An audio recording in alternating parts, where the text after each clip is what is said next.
em parceria com a Agência de Divulgação Científica, um oferecimento do Instituto de Biociências de Botucatu. Começa agora o Por Acaso, onde cada caso é um caso. Apresentado pela Gabriela Larissa, ou derramada para os íntimos. Bom dia, boa tarde, boa noite. Sejam todos muito bem-vindos a mais um episódio do podcast Por Acaso, onde cada caso é um caso. E o episódio de hoje é feito especialmente para você que acha que a matemática não tem nada a ver com você, porque ela tem sim. Então hoje a gente vai falar de um filme que é bastante conhecido, né? Que é O Gênio Indomável. E para isso, a gente tem aqui junto com a gente o professor Fernando Pio, que é licenciado em matemática, ele é mestre em ciência computacional e matemática computacional e doutor em engenharia mecânica. Além disso, ele também é um grande apreciador do jogo de xadrez e do esporte natação. Seja bem-vindo, professor. Muito obrigado, fico muito feliz pelo convite, né? Sempre um prazer enorme falar de matemática, né? Uma coisa que a gente fala muito formalmente durante as aulas, né? Ou então quando a gente está participando de eventos, hoje a gente pode falar de uma maneira talvez um pouco mais tranquila, né? Então estou aqui, estou à disposição, que vocês quiserem divulgar, né? Eu vou tentar fazer o melhor possível. Muito obrigada, professor. Eu também tenho aqui do meu lado o meu companheiro de apresentação, o Arthur, que é estudante de biologia e é um cara que gosta muito de matemática. Seja bem-vindo, Arthur. Olá, muito obrigado. E também temos aqui a nossa apresentadora, Gabriela Larissa, que, muito como eu, é uma grande apreciadora de matemática, apesar de nenhum de nós dois sermos minimamente bons em matemática. E é isso aí. Assim você vai fazer parecer que é armado, né? Todo mundo gosta de matemática, tá parecendo armação. O importante é gostar, né? O importante não é ser bom, não precisa ser um gênio para apreciar que matemática é importante. Eu acho que isso De fato. Aliás, não precisa ser gênio para ser matemático também. Uhum. Exatamente. Isso é um estereótipo, né? Sim. E existem vários estereótipos a respeito do profissional, da matemática, né? Daqueles que fazem matemática, aqueles que resolvem problemas. E ser gênio parece que é um, mas não necessariamente, como você bem disse, não precisa. Acho que demanda muito mais esforço, né?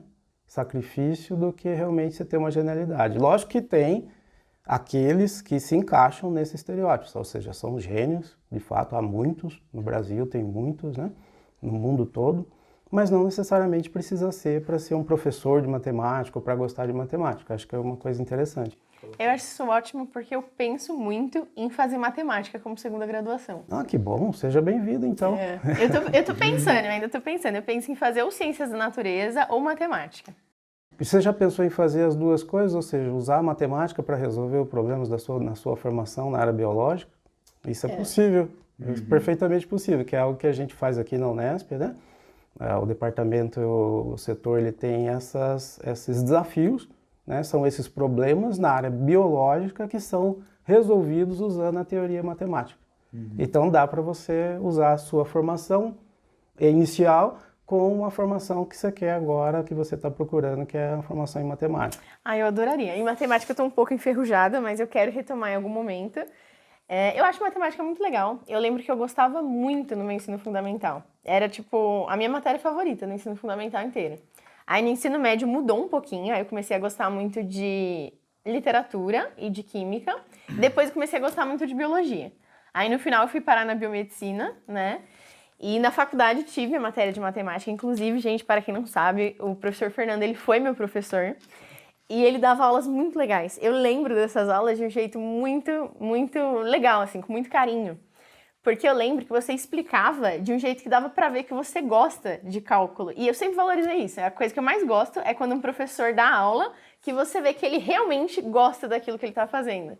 E eu lembro que isso me marcou, porque eu nunca tinha visto alguém tão entusiasmado que conseguisse explicar passando esse entusiasmo. E eu lembro disso, assim, nitidamente. Não, mas que bom. Eu fico contente em saber disso. Acho que nunca tive um relato como esse, assim. Né? Já tive vários nesse sentido, mas, assim, tão claramente, assim, eu não tinha ouvido. Então, é bem interessante escutar isso.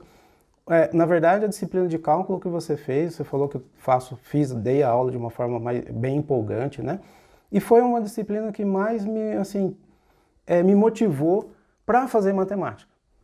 Então eu tinha tido a experiência de ver alguns colegas na época de cursinho que queriam fazer medicina e por algum motivo desistiram de um curso que já estavam fazendo, e tinha um rapaz lá que ele tinha desistido do curso de física. Mas aí nos intervalos ele escrevia umas equações assim, e na época, hoje eu sei que era integral e derivadas, eu falei, nossa, mas que coisa interessante isso daí. E as aulas de matemática, né, em particular a lousa, aquela lousa que era feita, a formação do docente me chamava mais atenção do que qualquer outra área. Embora quando eu estudava bastante a área de literatura, história, eu adorava literatura e história. Quando eu estudava a matemática, eu falei, não, eu quero fazer matemática. Então eu ficava muito em dúvida nessa época. Mas aí essa coisa de que o professor de matemática parecia que tinha um conhecimento que era diferenciado para mim diante dos outros conhecimentos, fazia dele uma pessoa especial. Eu falei, eu queria ser esse alguém. Ai, que legal! Deu tudo certo, spoiler, deu tudo certo. Eu queria entender aquilo que aquele rapaz estava fazendo lá, mas que coisa extraordinária que ele me chamou a atenção. Ele tem uma habilidade que é fora do comum. Eu quero fazer matemática e eu decidi por essa linha um pouco disso. E cálculo diferencial eu gosto muito, porque foi ali o que me motivou. E são ferramentas que é possível você aplicar em outras áreas, como a área da biologia, por exemplo, para modelar e resolver problemas nessa linha, né? São problemas mais aplicados, né? Então é por isso que talvez eu tenha refletido isso nas minhas aulas. Eu lembro que você falou que quando você entrou na faculdade, todo mundo falava, cálculo não dá para passar. Não, já desiste, porque ano que vem você já vai fazer de novo. E aí você falou que você pegou o livro de cálculo, o mesmo livro que você tinha até a época que você me deu aula, e ficou com ele debaixo do braço a graduação inteira e adorou cálculo. E eu lembro nitidamente dessa história também. É verdade, essa é uma história, e eu não lembrava que eu tinha contado isso, mas é uma história realística. Realmente, quando a gente chega na faculdade, é um terrorismo em relação ao cálculo diferencial integral, né? Porque, na verdade, é a disciplina que mais tem de diferente no primeiro ano quem faz um curso de matemática. Vê lá a parte básica de matemática elementar, de geometria, né, de todas as áreas, mas o cálculo é algo que talvez é o mais diferente em termos de conceito para quem está chegando no curso de matemática. Então é óbvio que ali já se derruba uma série de alunos que não estejam bem preparados ou que não se preparam. Então quando eu escutei isso, né, o colega falou, mas você não estudou ainda, não começou a estudar ainda para a prova, e era o segundo dia de aula. Aí eu falei, nossa, realmente, acho que eu tenho que me preocupar. Naquela ocasião eu estava com um livro da biblioteca. Eu falei, bom, se essa disciplina ela vai me demandar mais do que as outras, eu devo ter um livro próprio. Então eu liberei o livro da biblioteca e comprei um livro, porque eu queria formar uma biblioteca, de fato, para mim. Então, ao final da graduação, eu queria ter a minha biblioteca. Então esse foi o primeiro livro que eu coloquei lá, e hoje eu uso as páginas amarelas, eu uso até hoje, eu tenho a assinatura do Hamilton Guidorizi, que é o livro, então ele deu uma palestra, eu peguei a assinatura dele, tá lá, o grande amigo, o professor Fernando e tal, e eu uso ele até hoje. Eu quero aposentar ele, porque eu já tenho uma edição nova, mas é um companheiro inseparável ao livro de cálculo, e realmente aconteceu isso. Isso acontece também. Na biomedicina também acontece. Então, todo mundo já fala, tipo, não, matemática já não vai passar, química analítica ninguém passa. E na época também falavam muito da histologia, né? Eu entrei tem alguns anos, né? Algumas coisas mudaram, os professores mudaram. Mas o pessoal também fala muito isso, tipo, esse aqui não dá. Tem sempre esse terrorismo, acho que é uma coisa de veterano, né? Na minha vez de ser veterana, eu tentei evitar de fazer isso. E sempre que alguém falava, porque química analítica é muito difícil, né? Eu falava, não, tenta fazer os exercícios, vai na aula, calma, dá pra passar. Eu tentei fazer o contrário, mas há também um terrorismo, e acho que na área de biológicas é pior, porque tudo que é de exatas o pessoal fala, nossa, isso aqui não dá, esse aqui eu não sei pra que a gente tem, e todo mundo acha que a disciplina é super, não tinha que estar lá, que é super inútil, e não é, né? Sem contar que esse negócio de humanas e exatas, o pessoal trata como se fosse signo, né? Como se fosse uma definição da sua personalidade. Eu sou de exatas, eu sou de humanas. Tem na verdade, de uns tempos pra cá, conforme eu fui conhecendo mais gente, eu percebi que na real é mais o pessoal de humanas que fala isso. Eles falam, você é de exatas e eu sou de humanas. Porque a maior parte das pessoas de exatas que eu conheço não tem essa preocupação, eles só estão lá fazendo o curso deles. Então, mas retomando o que eu falei no começo, né, quando eu estava para decidir a minha área que eu queria de formação, né, de área profissional, quando eu estudava bastante uma determinada área, eu gostava muito daquela área. Então eu acho que assim, se você estuda, se você passa a entender com uma certa profundidade, não independe da área, você vai gostar. Então não pode dizer, eu sou da área de humanas, eu sou da área de exatas. Não, se eu estudar a área de humanas, eu vou gostar. Então eu posso ser o que eu quiser, desde que eu aprofundo e passe a ver entender de uma maneira bastante natural, sem ficar com aqueles entraves, né? Então quando você entende um assunto de maneira natural, você incorpora aquilo, então fica tudo mais agradável. Então não dá para definir que eu sou aquilo ou aquilo outro.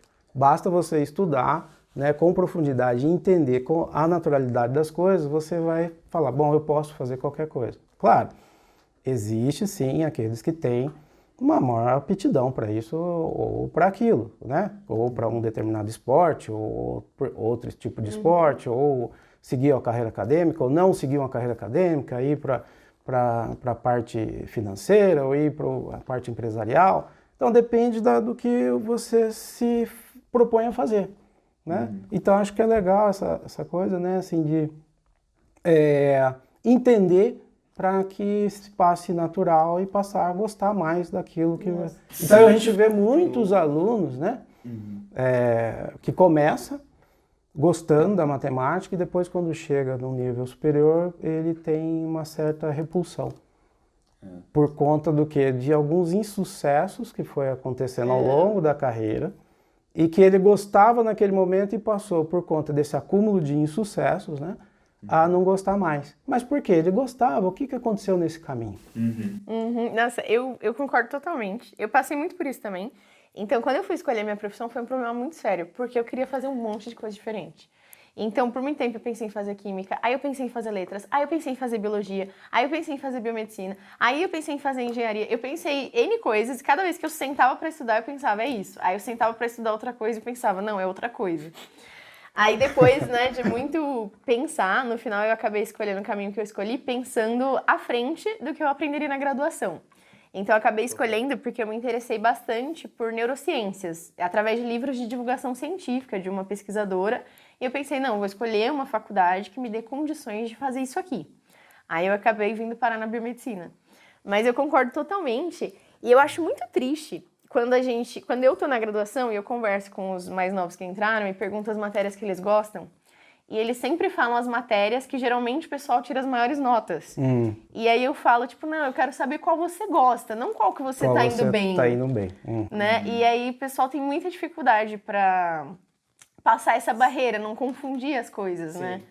Então, isso é uma coisa que realmente faz o pessoal se afastar. Encontrar dificuldades faz o pessoal se afastar. Sim, né? E esse acúmulo, né, de insucesso que vem desde da formação básica até chegar principalmente em matemática, tá? Até chegar no curso superior é que faz com que o aluno desista. Porque, por exemplo, se pegar, existe para ver o número de inscritos nas Olimpíadas de Matemática. Não sobram vagas em Olimpíadas de Matemática. Então, por que né? E depois, chega mais na frente, você conversa com a pessoa, quando você fala em matemática, ele fala, não, nem me fale, isso me dá até 3 tipos de coceira. Quer dizer, por que naquele momento ele gostava ou gosta tanto e depois ele passa a não gostar mais? Por que nas Olimpíadas de Matemática, atualmente, a gente vê, né, as inscrições, assim, quase todas completas ou quase nem tendo vagas, e depois a gente não vê ninguém querendo fazer bacharel em matemática. O que não é verdade também, porque tem, né, não é um curso tão concorrido quanto de outras áreas, mas sempre tem turmas se formando para se tornar bacharéis em matemática ou licenciados como eu. Né? Então é esse caminho que eu acho que precisa ter uma correção. O que eu tenho a impressão é que a matemática é uma coisa que demanda uma escada realmente, né? E não dá para pular o degrau, então você tem que passar por todas as fases. É isso mesmo. E eu acho que um problema que acontece é quando as pessoas trocam de professores. Então tava num ponto e o outro professor vem, né, para seguir o programa e nem sempre continua. Alguma coisa se perde no meio. E aí a pessoa não consegue entender o que se perdeu e ela fica sem entender e isso vai indo para frente. Não tem uma conexão uma coisa com a outra e ele se perde na grande velocidade das coisas que são hoje. né, que tem uma série de situações que tiram o nosso foco. Então é muito fácil se perder hoje, mas eu acho que não só na matemática, eu acho que nas outras áreas também, né? Em particular na matemática, claro, que demanda um foco assim bem aprimorado, né? Hoje, naquela época que eu me formei, que eu estava em formação, não existia toda a tecnologia que tem hoje, que tira muito o nosso foco. Então eu acho que eu tive o prazer de talvez não ter esse tipo de problemas e de me tirar o foco, ter que atender um celular, responder um WhatsApp ou um Facebook, não tinha nada disso, né? Quer dizer, nada me tirava o foco, a não ser... E hoje, mas tudo bem, mas eu não tive acesso à tecnologia que facilita as coisas hoje, né? Mas hoje se tem esse acesso à tecnologia que facilita uma série de coisas, porém, é muito fácil perder o foco e perder aí o ânimo, né, para os estudos em função dessas coisas. Sim, uma coisa que uma impressão que eu tenho, né, você corrige se eu estiver errado, mas é que assim, todos os cursos, eles têm você é um melhor profissional quanto mais você se dedica para o curso que você está fazendo. Exato. Mas, só que eu tenho a impressão de que em exatas, você se dedicar, você gastar tipo, todo o seu tempo lá, você se esforçando e aprendendo as coisas, isso não é tipo um requisito para você ser um bom ou mau profissional, é um requisito para você concluir o curso. Uma pessoa que leva, sei lá, um curso de matemática nas coxas, ela só não se forma. É verdade, é verdade. Né? E agora em história, a pessoa pode levar nas coxas, se formar, ela vai ser um professor ruim, vai ser um historiador ruim. Mas eu não quero entrar nas outras áreas, eu acho que nas outras áreas precisa ter um foco, né? Precisa ter um sacrifício, todas as áreas demandam, né?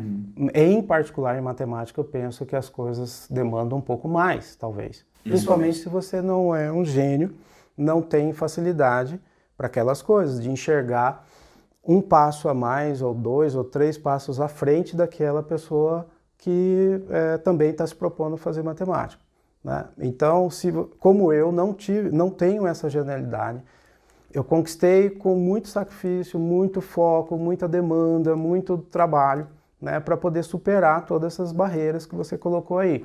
Que de fato, assim, você perdeu o foco nas outras áreas, você consegue de algum modo recuperar. Se você perde o foco em matemática, você precisa de muito mais tempo para poder recuperar. Então, na graduação, por exemplo, foram poucas vezes que eu pude participar de uma confraternização entre os alunos, das festas, né? Vamos dizer assim. Muito poucas vezes eu tive a chance de fazer isso. Por quê? Porque eu sabia que se eu me colocasse nessas confraternizações, eu não ia conseguir recuperar o foco que eu precisava ter para me dar bem na disciplina.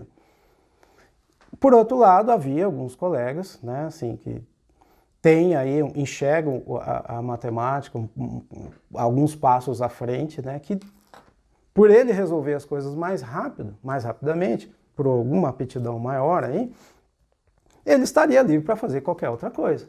Então ele poderia ir. Mas eu tinha consciência de que eu não era assim, que eu tinha que estar ali focado. Então eu fiz essa estratégia e deu muito certo. Então num curso de licenciatura como o meu, na turma de 30 que entravam na época, 13 se formaram na primeira turma. No curso de bacharelado, que tem uma carga horária mais elevada em termos de conceitos abstratos da matemática, entra 30, saíram 6. E os outros? Os outros, por algum motivo, ficaram no caminho por conta de não administrar o foco, não administrar o tempo. Então, de fato, se ao se propor estudar matemática, como você indicou que quer estudar, é preciso saber, ter consciência, se conhecer de como que eu entendo as coisas e passo a ver aquele conceito de maneira natural. Porque se você entendeu o conceito matemático de forma natural, você aprendeu, você consegue, pronto, final. Se aquilo não está natural para você, você vai ter grandes dificuldades. Eu lembro, eu gostava muito, eu tive um professor muito importante para mim, meu professor da 7ª série, o nome dele era Sinésio. Ele tá nas redes sociais como Nito Xavier, ele me acompanha até hoje. E eu gostava muito das aulas dele, gostava muito. E aí parecia que era alternado. Um ano eu tinha um professor de matemática que eu tinha dificuldade para me conectar com a aula. No outro ano eu sentia que eu aprendia muito.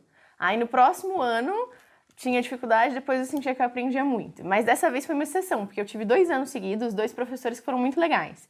Então esse professor, o Sinésio, era a primeira vez que ele estava dando aula. E eu lembro que eu gostava muito da aula dele, gostava muito do jeito que ele explicava, conseguia entender muito. E depois dele eu tive um professor chamado Antônio Carlos. E o Antônio Carlos, ele era muito incentivador. Então ele me incentivou a ler alguns livros paradidáticos sobre coisas relacionadas com matemática, né? Tem tipo toda uma historinha contando, alguém resolvendo um problema. Eu lembro, eu li um livro que eu amo de paixão até hoje, que era o Teorema do Papagaio, que é um livro sobre a história da matemática. Ótimo. Aí ele falou pra eu ler o Teorema do Papagaio, eu li, achei muito legal. Eu consegui comprar esse livro recentemente, gosto muito dele. E ele também falava muito do Homem que Calculava, que também é um livro muito legal. Sim. E eu lembro que na minha 8ª série, eu falava assim, ai professor, a gente vai entrar de férias. Será que tem alguma coisa pra eu ler nas férias? E aí ele montou, tipo, vários exercícios pra eu resolver em casa, com as explicaçõezinhas. E aí, tipo, ele tava passando as coisinhas básicas do ensino fundamental. Era Pitágoras, Bhaskara, o Teorema de Tales, essas resolver coisinhas a equação assim. de segundo grau. E eu, tipo, eu achei muito legal, eu fiz tudo, foi muito bom. Ele, inclusive, me incentivou bastante a entrar na ETEC, na época. Eu não conhecia a ETEC, ele que me incentivou muito, aí eu fui entrar pra fazer o ensino médio. Ótimo. E aí, depois que eu entrei na ETEC, eu descobri que tinha faculdade pública e foi uma sucessão de coisas aí que aconteceram graças a esse professor de matemática que eu tive. E eu lembro que eu gostei muito, eu adorava matemática no ensino fundamental. E no ensino médio, eu tive uma experiência diferente. Eu tive 2 professores. O primeiro deles, ele explicava muito o raciocínio para chegar na fórmula. Ele fazia muito isso. E aí eu ia lá, acompanhava até um certo ponto, tá bom, pegava lá as coisas e me virava. E o segundo professor que eu tive, ele chegava com a fórmula pronta. Ele dava uma aula muito mais focada no vestibular. E quando isso começou a acontecer, eu fiquei muito chateada. Na época eu não entendia a diferença. Mas eu senti uma diferença enorme. E todo o resto da minha sala começou a falar, nossa, muito melhor as aulas desse professor. E eu fiquei tipo, gente, mas eu não tô entendendo. Que caminho é esse Sim. que estão falando? Pois é. O caminho do raciocínio, quando você, agora falando como docente, eu penso que é o caminho correto. Esse é o caminho correto, porque com o raciocínio você chega a qualquer fórmula, né? Aquela fórmula vai a fórmula pronta, ela vai te demandar, assim, você ter que ficar guardando aquilo de uma forma não natural, como eu disse anteriormente. Se você transforma um conhecimento numa naturalidade para você, pronto, você vai ter facilidade. Mas até chegar lá, demanda muito tempo para tornar as coisas naturais, né? Então, o raciocínio, ele te conduz a qualquer fórmula. E a fórmula você pode esquecer. Agora, se você sabe o raciocínio, você chega na fórmula de novo. Só que demanda tempo. E demanda tempo não só do docente, mas ele está lá para isso. Mas demanda também um tempo para o aluno acompanhar e ter paciência de entender aquele raciocínio até chegar na fórmula. E aí a gente está num problema hoje que é a questão do imediatismo, né? Então, quando eu começo a explicar um raciocínio para chegar numa fórmula, os alunos já querem a resposta rápida. Ou perdem o foco, como eu disse, que perde o foco muito rapidamente por conta das tecnologias hoje. Então, o caminho do raciocínio é muito mais desafiador, mas se for conduzido dessa forma, se tanto o professor se dispuser a fazer dessa forma, quanto os alunos também, esse é o caminho correto. A fórmula é o imediatismo que você vai perder, logo vai cair no esquecimento. E eu sinto que isso é uma coisa que não é nem culpa dos professores, porque tem alguns professores, não são muitos, eu sei que tem muitos que têm essa forma fast food aí de só como passar no vestibular. Mas alguns tentam ainda explicar mesmo as coisas. E eu acho isso muito legal.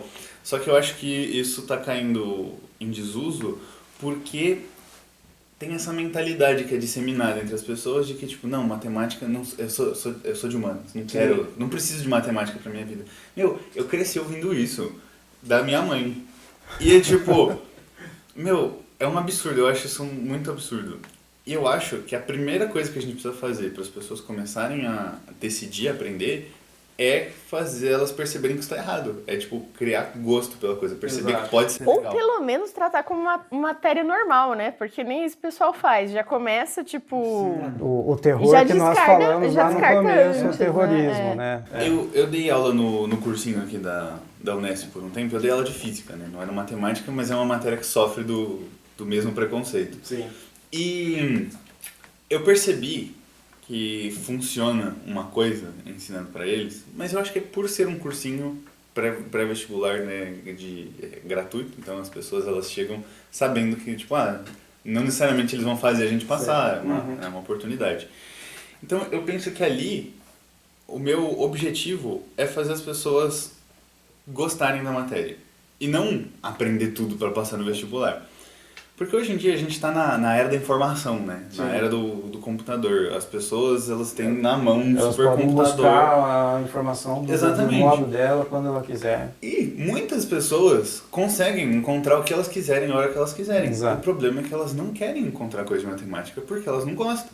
Então, se você fazer as pessoas gostarem de matemática, você não precisa ensinar para a pessoa Pitágoras. Se você mostrar que aquilo pode ser legal, descobre sozinho, né? Sim, exatamente. A tal da motivação. Exatamente. Né?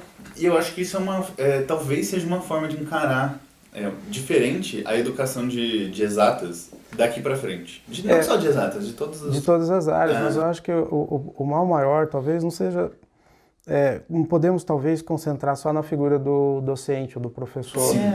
É do sistema de ensino como um todo no Brasil, que está dessa forma, né? Sim. Então você encontra uma linha de formação que é para preparar para vestibular. Então, para o vestibular, tudo bem que vários vestibulares das grandes universidades, da Unesp propriamente dita, né, da USP, Unicamp, elas tentam evitar um pouco esse estilo de decoração de fórmulas, trazendo questões contextualizadas, onde o aluno tem que aprender, saber entender primeiro o contexto que está ali e depois formular a questão matematicamente ou de forma fisicamente ou a química também, né? Mas o sistema de ensino ele põe essa brevidade, essa coisa acelerada. Então, o problema do nosso sistema de ensino é que precisa ter uma grande reformulação, né? E as coisas estão muito aceleradas. Então, como eu disse, a questão do raciocínio vai mais tempo. Ela exige mais foco. Então, a gente não consegue manter o foco, a gente não se dá esse tempo, a gente não tem paciência. Então, o caminho do raciocínio, ele fica perdido nesse caminho, né? E o vestibular impõe essa coisa de ter que resolver o maior número de questões possíveis em menor tempo, né, e acertar. Então você vai no caminho das fórmulas, porque aplica essa fórmula que você vai resolver e já está liberado para fazer a próxima questão, que você precisa ter o maior número de questões acertadas para passar, principalmente em cursos muito concorridos, né, como medicina, né? Então aí cai nessas armadilhas de ter que ficar... O docente ele acaba sendo obrigado por ensinar esses caminhos, esses links, esses atalhos. E aí o ensino, né? O aprendizado fica pelo caminho. E tem uma pressa também, né, para se chegar no ensino superior. O pessoal tem muita pressa. E também é um reflexo do sistema, né? O pessoal vai ficar fazendo cursinho quantos anos, né? Exato. Até começar a fazer o que se propôs a fazer. Então tem muita pressão de vários lados. Então é um problema sistêmico. Eu, particularmente, eu não entrei com 18 anos na faculdade. Fui fazer matemática, eu tinha já meus 19 para 20 anos. E às Mas vezes... aí eu fui consciente do que eu sabia. E às vezes é bom, né, ter essa maturidade para lidar depois. Senão, se não tem preparo, o pessoal chega na faculdade e se frustra. E esse é outro muito rápido. estigma, né, da matemática, né, que é aquela coisa assim, é gênio, resolve as coisas rápidas, de uma maneira fantasticamente rápida, certa, propõe uma solução fantástica para um problema difícil. Isso é estigma. Tem essas coisas? Existem, sim. Existem. Mas a grande maioria dos profissionais hoje não estão com esse estigma. Não são gênios, não resolvem o problema de maneira rápida. Mesmo gênios que a gente reconhecidamente tem na área de matemática, eles demoram algum tempo para poder resolver grandes problemas. Não é da noite pro dia. Conta aquela história daquele cara que você contou para mim quando a gente estava indo pro departamento, que ele passou a vida toda estudando o mesmo problema e Exato. aí chegou na solução.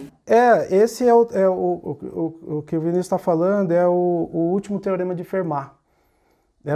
O teorema é muito simples, o enunciado é muito simples, tá? É uma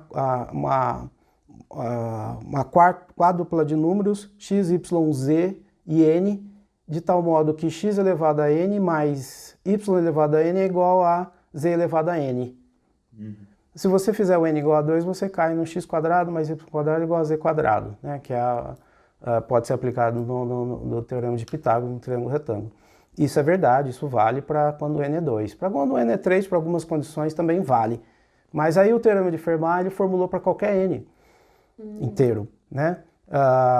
Não nulo ali, porque você coloca o N igual a zero, você não tem brincadeira nenhuma. Então ele formulou, vale para qualquer N? Tá.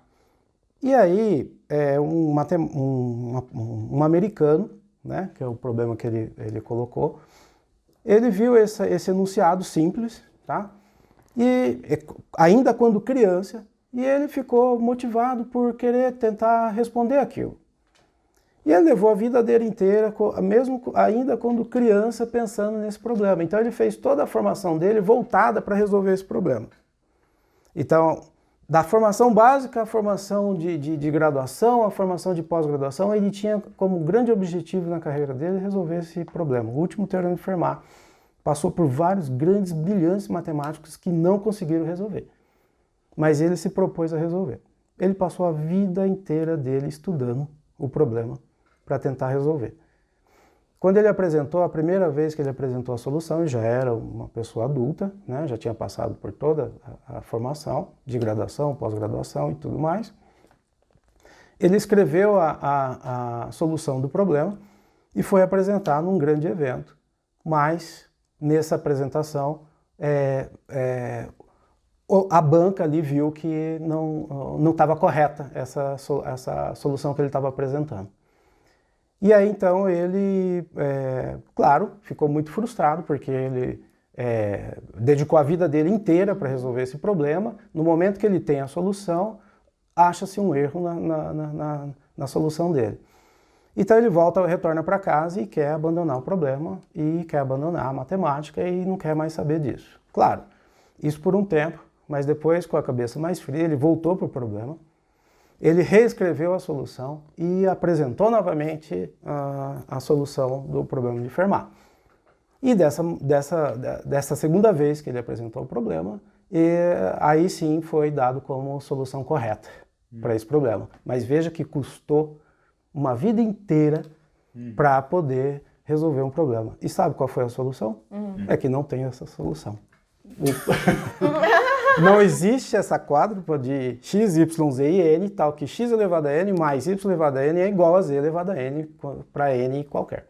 Essa foi a solução que ele apresentou. Mas para apresentar uma solução como essa, ele teve que estudar várias áreas da matemática. Ele inclusive, teve que estudar a história, voltar na história, pegar a matemática não usual, né, de outras classes de povos, né, para poder investigar e colocar. Então, quer dizer, ele resgatou a matemática que estava adormecida, perdida ali, porque não se tinha naquele momento não se tinha uma utilidade para aquele conceito, ele teve que trazer para tentar resolver o problema. Então, ao apresentar uma solução de que não há essa solução para o teorema de Fermat que possa ser satisfeita para esses 4 elementos, ele teve que aprender muita matemática e resgatar muitos matemáticos que estavam lá perdidos na história. E foi a vida inteira que ele levou, né? Então, isso é um pouco, né, de que, assim, do estereótipo de achar que só gênio pode trabalhar nessa área da matemática. Eu, particularmente, não me coloco nesse estereótipo. Eu não sou nenhum gênio. O que eu fui e sou dedicado, né, disposto a, seja o tempo que for, que levar, eu vou a fazer. Isso, né? É uma coisa que eu penso, é uma coisa que eu acho muito legal, que qualquer pessoa pode aprender qualquer coisa, Exatamente. desde que ela se disponha. Exato. Pronto, então, você pode resumiu até bem. ser em tempos diferentes, né? Mas todo mundo consegue aprender. Exato. E o que é legal é que quanto mais você aprende, mais fácil fica a próxima etapa. Então, quanto mais você Sim. se mantém naquela linha, mais afiado você vai ficando naquilo. A base. Né? A base. Então, isso é uma coisa que eu acho muito legal. E que, às vezes, as pessoas não têm percepção. Elas ficam com essa ideia de, tipo, isso não é pra mim. Eu não sei. Mas o que é pra você é o que você decidir pegar pra você. Exatamente. Isso se torna É seu. o que você está disposto a sacrificar. Né? Tem um matemático chamado o Arthur Ávila Xará. Ele é o ganhador da medalha Fields. Ele é brasileiro, naturalizado francês, ele estuda estudou, a sua grande formação em matemática foi no INPA, Instituto de Matemática Pura e Aplicada, no Rio de Janeiro. É um instituto extremamente reconhecido mundialmente em termos de qualidade matemática que se produz, conceitos inéditos que se produz, e está aqui no Brasil. Então, por outro lado, a gente vê a matemática básica no Brasil é um desastre. Os alunos que participam de provas internacionais envolvendo ciências e matemáticas, o Brasil tem se classificado ou em penúltimo ou em último lugar em termos de matemática básica. Mas tem um centro de excelência em termos de matemática do nível superior e um medalhista Fields, que é equivalente a um prêmio Nobel das outras áreas. Não existe prêmio Nobel na matemática, mas existe essa medalha Fields. Ele é brasileiro. Então, percebe, nós temos excelente qualidade de matemática aqui no Brasil. O que a gente precisa é melhorar o sistema de ensino. Sim. Exatamente. E esse negócio de sistema de ensino é uma coisa que é meio visceral, né? Então, tem esse erro de cadeia, né, em sequência, que alguém em algum momento não entende, aí vai passando para os outros, aí vai contaminando todo mundo. E eu passei por uma coisa que hoje em dia eu penso nisso e eu fico muito chateada. Que quando eu estava no ensino fundamental 2, eu passei para a segunda fase de Olimpíada de Matemática, fiz a provinha, ganhei menção honrosa. E aí quando eu estava no segundo ano do ensino médio, eu passei de novo para a segunda fase, eu e outros colegas da minha classe também. Que legal. E aí todo mundo falou, não vamos fazer a segunda fase, gente, não vai ganhar nada mesmo, só vai lá fazer a prova. E a gente não fez. Se auto-excluiu. A gente não fez. E hoje em dia eu lembro disso e eu penso, cara, que burrice. Hoje em dia existe, inclusive, vagas em universidades para quem ganha os prêmios, né? Tem, tipo, um monte de coisa. E a gente não fez. E eu fui boba naquela época, né? Eu tinha, acho que 16 anos. E todo mundo, tipo, mas pra quê? Deixa quieto, a gente vai ter mau trabalho, vai lá fazer prova e tal, e não ganha nada. É um pouco maturidade, isso é normal da idade. Eu acho que não precisa se culpar por isso, né? Mas eu olho pra assim, isso. Obviamente né? E hoje em dia isso é uma coisa que eu jamais deixaria acontecer de novo. Se eu falar, não, isso aqui eu acho que é uma oportunidade, eu vou fazer, alguém falar, eu acho que não é, aí eu vou dizer, tudo bem, eu vou fazer mesmo assim, porque eu sei o que me custa ou não custa, né? E deixar mesmo de fazer se não tivesse ganho na última fase, já seria um ganho. Sim, não custava tentar conhecer, né? Eu me lembro que na minha época eu tive uma conversa muito parecida com essa, que a gente estava conversando sobre o que acontece com quem vai muito bem nesse troço. Eles falam, vai para um lugar lá no interior do estado e recebe uma medalha. E eu pensei, nossa, que bobeira. Mano, não, a pessoa ia tipo do Distrito Federal receber uma medalha da Dilma e tal. E eu pensava, caramba, mano, que legal. Mas na época eu não tinha maturidade pra entender que isso é importante. E é uma coisa que reflete em outras coisas. Então, como eu falei, agora tem vaga em universidades públicas. A Unesp agora abriu vaga para medalhista, né, de Olimpíadas. E tem várias outras coisas que podem acontecer, de facilidades para depois, né? É tipo um grande incentivo, é uma coisa super legal. Acho que a experiência de você participar de uma coisa assim, tão elevada nível, né, já é um ganho. E agora o que se quer é promover maiores ganhos para os premiados, né? Abrindo vaga, como você disse, nas universidades. Eu acho que tem que fazer como uma forma de incentivar. Sim. Não pode ser, talvez, um objetivo de vida, mas um incentivo precisa, claro. Sim, e tipo, sem pressão. Faz, se deu certo, deu. Se não deu, tudo bem, participou, né? Isso é uma coisa que no filme eles acertaram, né? Que o Robin Williams fala lá pro menino... que é melhor você... A gente nem contou a história do filme. É verdade, ainda, a gente nem chegou no filme. Mas dá um spoiler, depois a gente conta. Mas que ele fala que é melhor você ter se arrependido de ter feito uma coisa do que ele tá contando pra ele agora como ele se arrepende de não ter feito. Né? Isso é muito legal. Eu tenho minha mençãozinha honrosa da sexta série. Isso é ótimo. E é engraçado que eu tenho da sexta série. A sexta série foi um ano que a matemática não existia muito pra mim. Porque tinha uma professora que a turma não respeitava. Então ela tipo ia, colocava lá as continhas na lousa, aí a gente copiava, ela ia e colocava a resposta em todas as contas. E tipo, ninguém parava, a turma não deixava ela dar aula, era uma escola muito difícil, né, que eu estudava. E foi um ano que pra mim a matemática tava morta, eu não tava entendendo nada, ninguém tava. E todo mundo meio que passou pelo sistema naquele ano, e esse foi o ano que eu participei da segunda fase. Aí teve um ônibus da escola que levou a gente pra fazer... A gente acaba sempre colocando determinadas áreas na caixa ali de esquecimento, né? E depois a gente acaba retomando por algum motivo, né? Por algum motivo a matemática estava morta para você, mas agora você pensa em uma segunda formação, olha só. né? Então, uma vida de altos e baixos. Mas acho que assim, o aprendizado é assim, né? Mas essa coisa de Olimpíadas, eu acho que é algo legal, né? Acho que motiva os alunos, mesmo aqueles que não têm grandes aptidões. O próprio Arthur Ávila, que ganhou a medalha Fields, ele foi um premiado também, né, da medalha das Olimpíadas, mas não foi na primeira vez. Então, quer dizer, ele tentou outras vezes e não conseguiu. E hoje ele é medalhista Fields, quer dizer, então não se pode deixar carimbar uma determinada situação porque tais situações ocorreram no passado. Quer dizer, acho que é um pouco do que a gente estava conversando no começo aí, né? Eu lembro quando eu comecei a gostar de matemática, que foi... Eu lembro que eu me convenci de um jeito muito idiota, que não faz o menor sentido.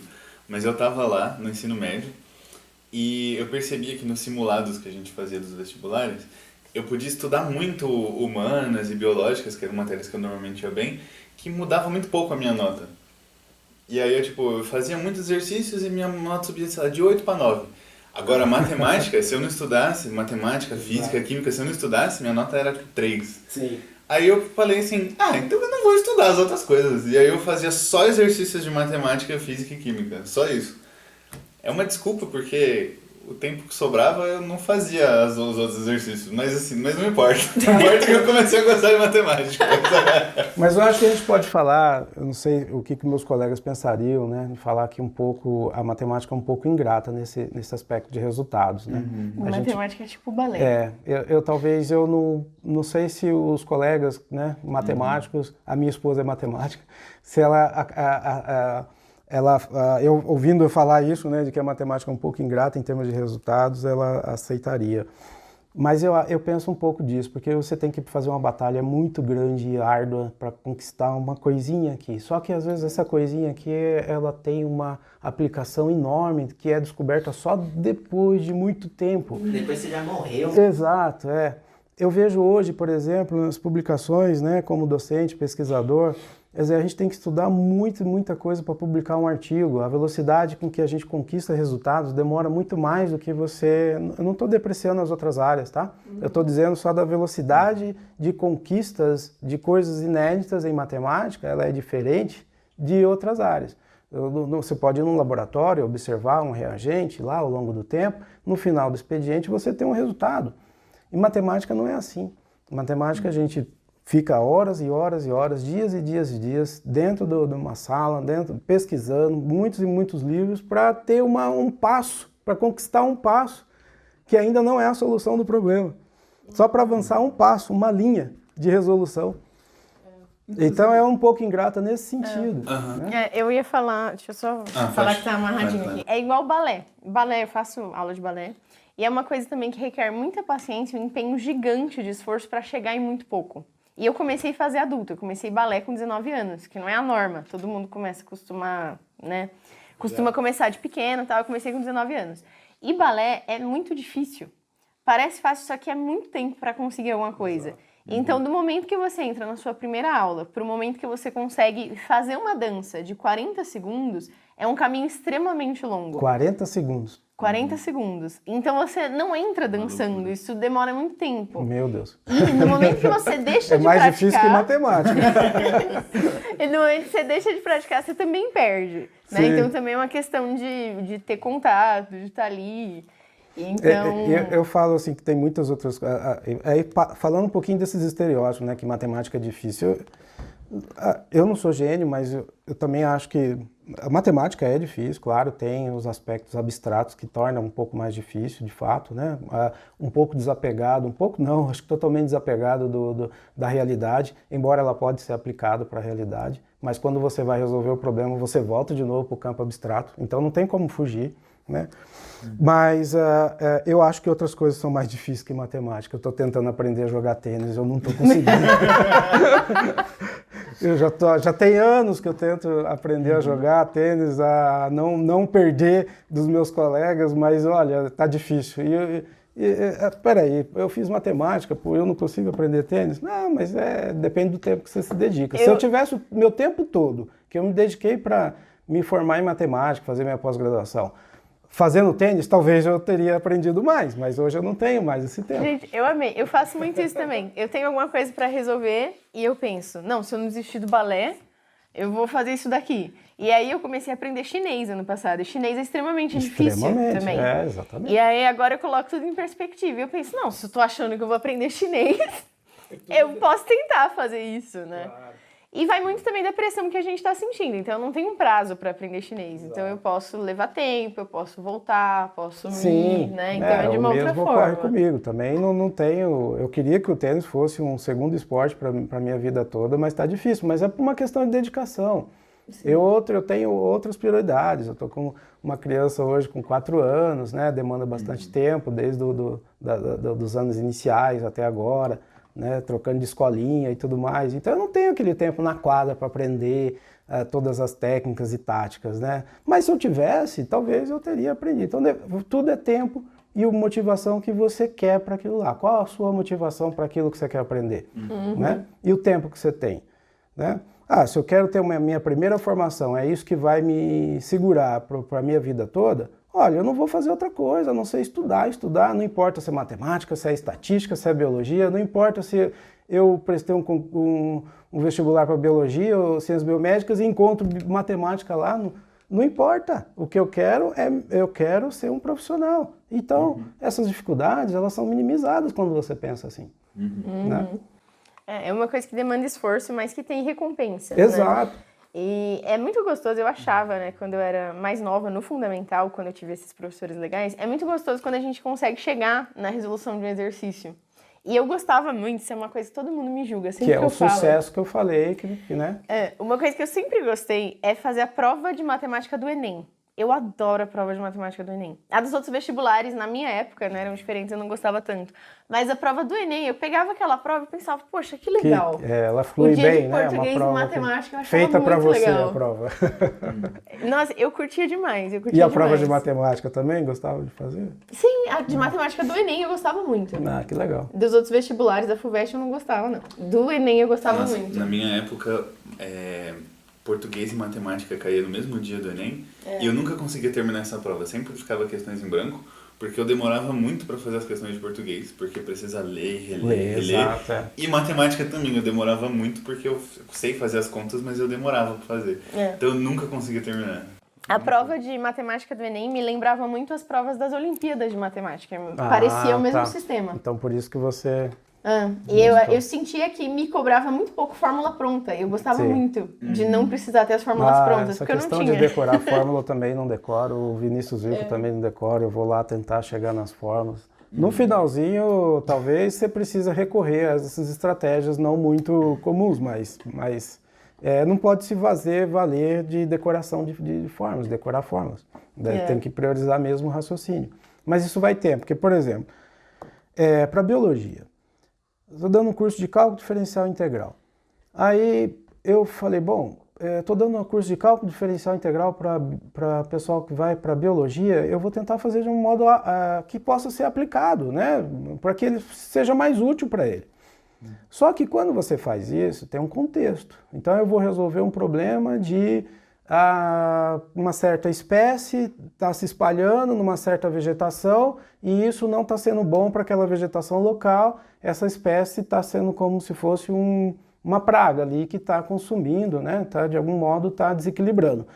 Então vamos resolver isso matematicamente? Vamos. Aí é que está.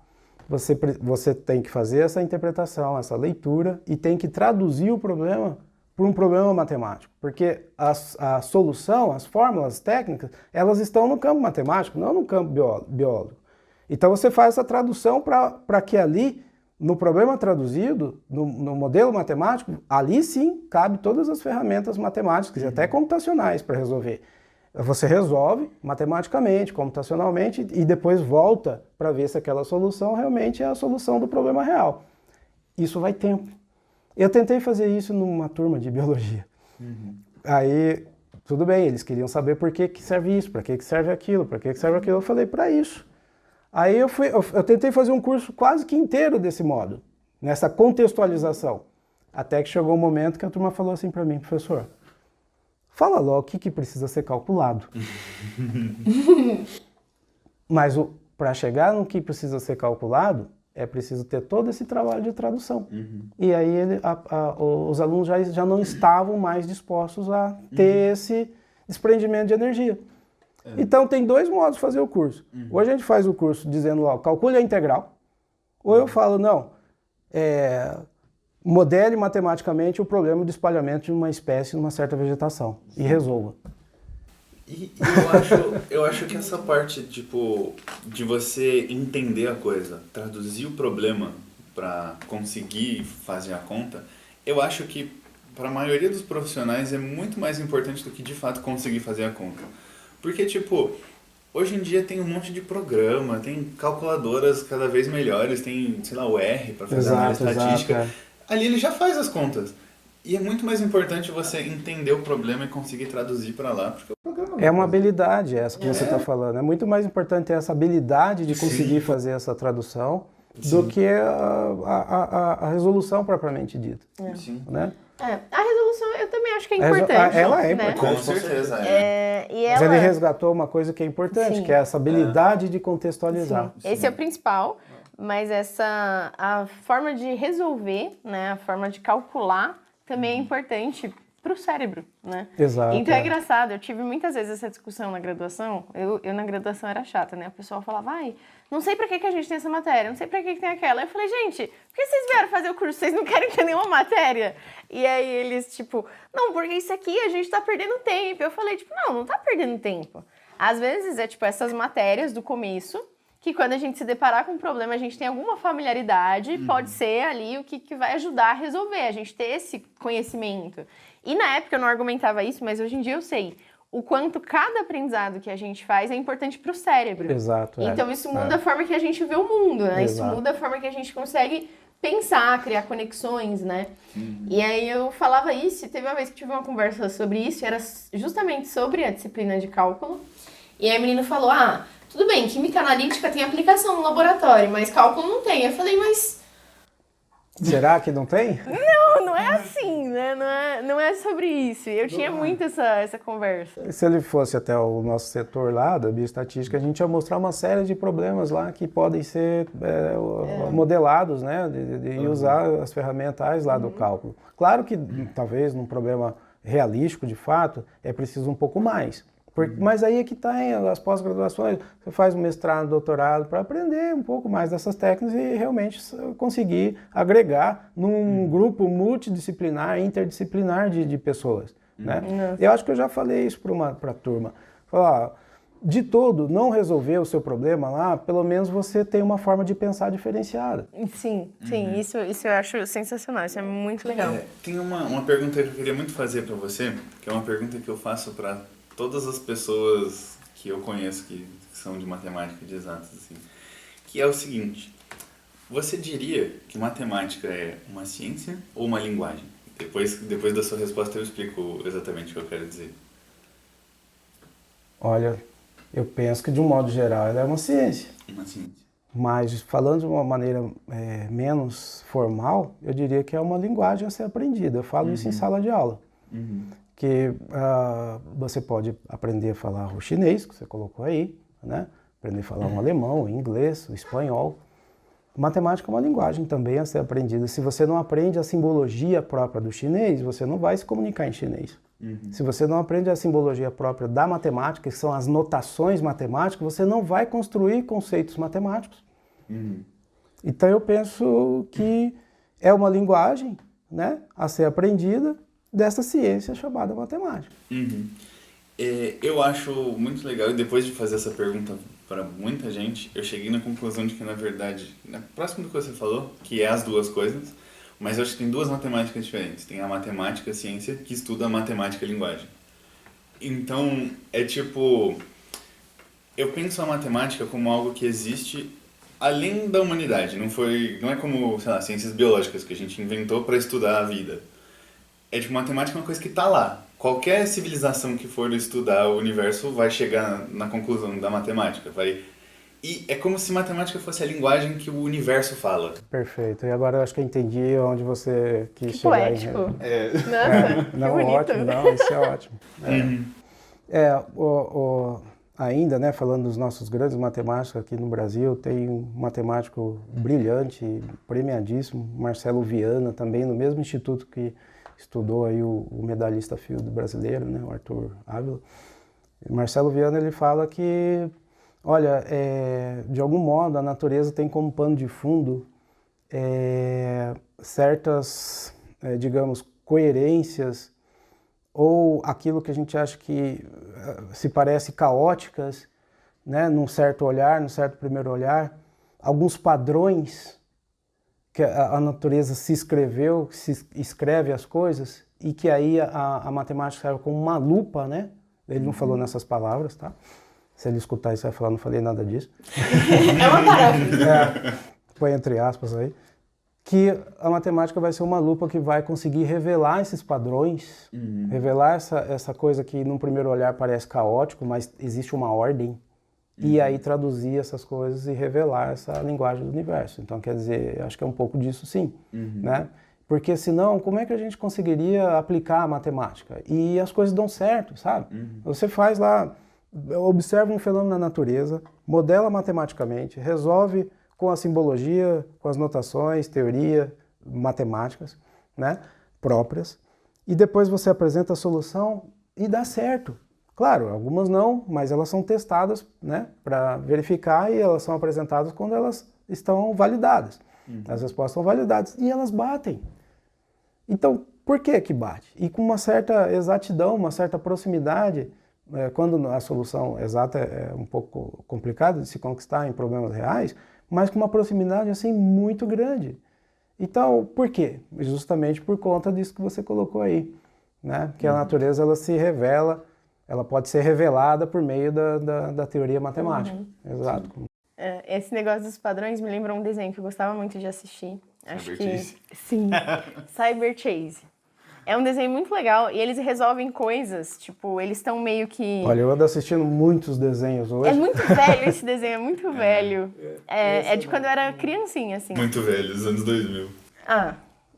Hoje Hoje a gente tá velho, né? a gente estamos mais velhos. Enfim, e eles... Experientes. Mais experientes. Eles estão, tipo, no cyberespaço e eles precisam resolver problemas. Então, eles são, tipo, crianças que são enviadas pela placa-mãe para resolver os problemas que o hacker causa, que é o vilão que está no cyberespaço. E eles entram lá nos mundos que eles precisam ir e eles têm que resolver as coisas com matemática. E eu lembro que foi nesse desenho que eu aprendi progressão aritmética e progressão geométrica. Eu tinha, tipo, uns 7 anos quando eu assistia. E é um desenho muito legal, é muito divertido. Bom, Passava boa dica pra mim, na então. cultura. Tá vendo? Eu tô mais aprendendo aqui Mostra do pro que seu eu tô... filho. Mostra pro seu filho do quando que ele for um realmente eu pouquinho tô- mais velho. Ah, perfeito. E eu lembro que eu gostava muito desse desenho, era só pra fazer uma alusão aí, porque é um desenho muito legal e acho que muita gente da minha idade, principalmente, deve ter assistido, né? Acho que foi muito presente da nossa geração. E era muito legal. E é legal quando a gente tem contato com a matemática fora de ambientes formais, porque a Sim. gente fica sem esse medo, a gente, tipo, olha, né, e Exato, presta atenção e fala, nossa, que legal. É né? incrível. Uma conquista em matemática é incrível para qualquer um. Mesmo para aquele que tem aversão, se ele tem essa conquista, ele sai fascinado dali, né? Então é incrível como que fascina. A questão da dificuldade é outra coisa, né? Que demanda tempo, demanda foco, né? E está cada vez mais complicado ter esse tempo, esse foco. Então está cada vez mais complicado aprender e ensinar matemática hoje. Mas assim, pessoas interessadas, crianças interessadas não faltam. O que está faltando talvez é mudar um pouco o sistema de ensino nosso brasileiro. Sim. Né? Sim, para manter, né, esse interesse. E uma coisa que eu estava pensando também, que acaba sendo uma limitação naquele contexto, né, do meu colega que achava que não tinha por que ter matemática em biologia, que não tinha aplicação, na verdade era uma limitação dele, ele que não conhece, Exato. né? Limitação E pura. é engraçado. Infelizmente, dizer que de fato é uma limitação pura dele. Isso é uma coisa também que acontece no balé. Porque o balé, ele tem uma forma específica. Então, ele tem todo, tipo, uma imagem, uma estética, uma coisa ali a ser alcançada. E, a partir disso, você se expressa.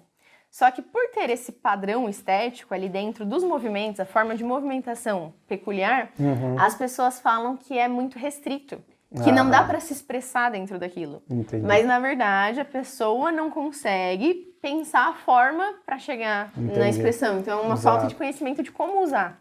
de juntar as coisas e usar para fazer alguma Mas coisa, aí né? que entra aquele momento de você estudar, de você pesquisar, de você ler. As pessoas estão lendo muito pouco, né? Você citou um livro bem legal, que é o Teorema do Papagaio, né? Que você falou, é ótimo, que ele é equivalente ao Mundo de Sofia, só que é voltado para a história da matemática, né? Exatamente. Então vale um pouco a pessoa abrir um pouco a cabeça, ler, antes de formular, fechar a questão, né, principalmente nesse assunto, né? E como são jovens, eu acho que jovens ou qualquer idade, a gente não pode, né, se limitar àquele pensamento e não abrir para outras questões, né? Ou não tentar de novo, né? Depois por exemplo, tem uma área da matemática que chama sistemas dinâmicos. Sistemas dinâmicos ou sistemas caóticos, né? O caótico aí é um pouco mais, no sentido caótico mesmo, mas que se olhar com o olhar lupa aí, né, que revela o universo, você vai ver que tem ordem. Então, os sistemas dinâmicos são coisas que se alteram ao longo do tempo. O que não altera ao longo do tempo? Quase tudo altera ao longo do tempo. Então, é uma área da matemática voltada para quase tudo que está se alterando ao longo do tempo. A posição de uma partícula, a posição de uma estrela, o volume de água num determinado reservatório, o número de indivíduos infectados, o número de indivíduos infectados por alguma doença, o número de indivíduos mortos por aquela doença ao longo do tempo, tudo se modifica ao longo do tempo. Então tem uma área da matemática que estuda isso. Quer dizer, quer mais aplicação do que isso?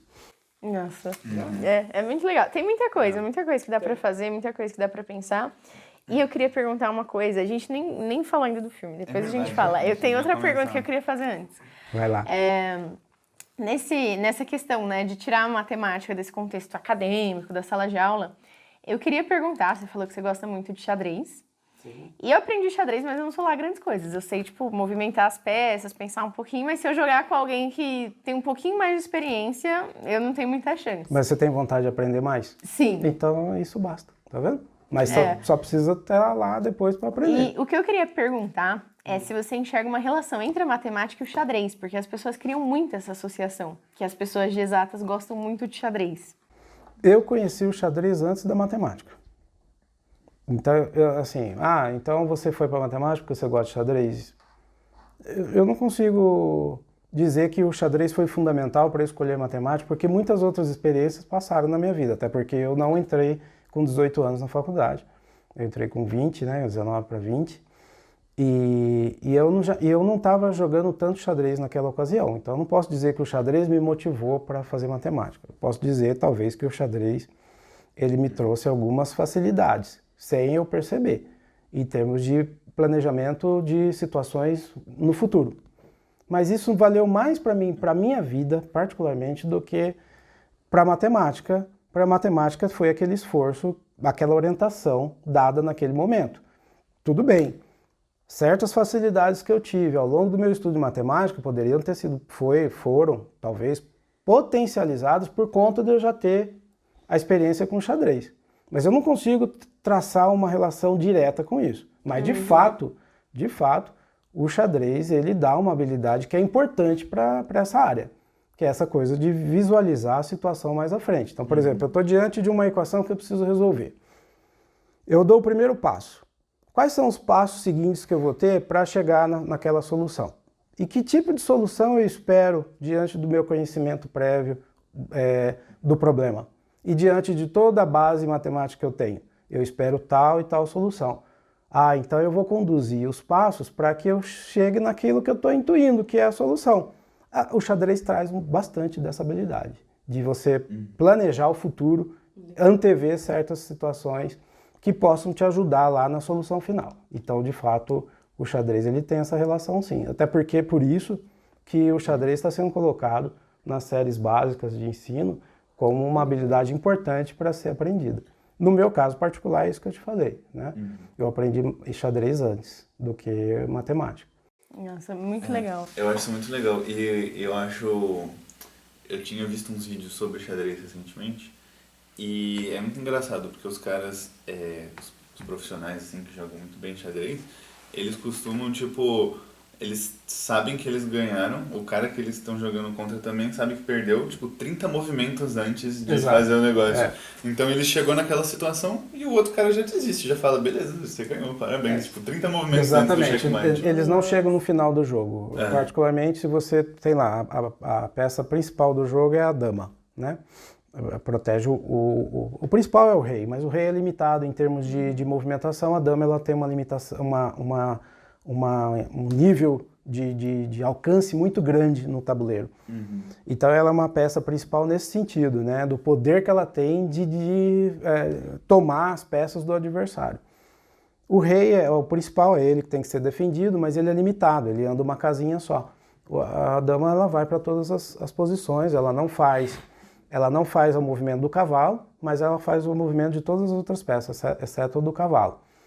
Então é por isso que ela é importante. Agora, se eu estou diante de um grande enxadrista e eu perco a dama, então eu estou praticamente 90% de chance de perder o jogo. Se eu perdi a dama, tudo bem, mas eu tenho um peãozinho que está muito próximo de avançar até a última fileira lá do tabuleiro, eu reconquisto a dama. Se eu não tenho nenhuma dessas possibilidades, acabou, vamos começar uma nova. Eu não preciso tomar um checkmate para poder saber que eu já perdi o jogo. Isso era outra coisa que eu ia falar, como é legal a parte da probabilidade na matemática. Mas a gente vai ter outro episódio que a gente vai falar mais disso. A gente vai fazer com a Miriam. Probabilidade. Com a Miriam é legal. A gente vai fazer com a professora Miriam, spoilers Miriam do também futuro. é colega do setor. E isso também é outra coisa que é muito legal. E tem muita coisa legal pra gente falar. A gente vai ter que fazer mais episódio sobre... E do xadrez, se me permite ainda, assim, eu acho que eu contei na turma do Gabriel, do Vinícius, desculpa. Tem muitos alunos. Que é assim, né? Como é que tem uma lenda no xadrez que é assim, por que surgiu o xadrez, né? Uma lenda. Por que envolve o rei, a dama, peão, todos os elementos, né, de um castelo, né, vamos dizer assim. O rei estava muito triste, não sei se vocês conhecem isso. Não. Eu acho que eu conheço, mas... O rei estava muito triste e ele chamava várias pessoas para criar alguma coisa que deixasse alegre. Então várias pessoas foram lá, criaram vários jogos, várias coisas para tentar alegrar o rei, mas nenhuma delas tiveram o sucesso de deixar o rei contente. Aí chegou um cidadão e inventou isso que se chama hoje de xadrez, que tinha todos os elementos, né? Ele ficou, já de cara ele ficou super contente, porque ele viu a figura do rei, a figura da dama, a torre, o cavalo. Só o visual ali já deixou o rei contente. Saber que depois tinha uma estratégia, né? Isso, estratégia é uma habilidade importante também que o xadrez promove pra gente, né? Ele ficou mais contente ainda. Então, resumindo, aquele foi a atração que deixou o rei de novo contente. Em troca, ele pegou e falou, bom, o que você quer em troca, já que você me trouxe algo que me deixou tão contente? Ele falou, olha, eu não preciso de nada não, só né, Vossa Excelência está contente, eu já fico contente. Não, eu faço questão, peço alguma coisa, né? Ele falou, tá bom, então vamos fazer o seguinte. Para cada casinha do tabuleiro, você vai colocando uma quantidade de trigo, de semente de trigo. Não sei se era trigo, é alguma coisa que é produzido lá para fazer o pão e tal. Na primeira casa, você coloca uma semente. Na segunda casa, são 64 casas. Na segunda, você coloca 2. Na terceira, você vai colocar 8. Na quarta, você vai colocar 16. Segue essa sequência até a última casa. Depois soma tudo, o que der, o senhor me dá.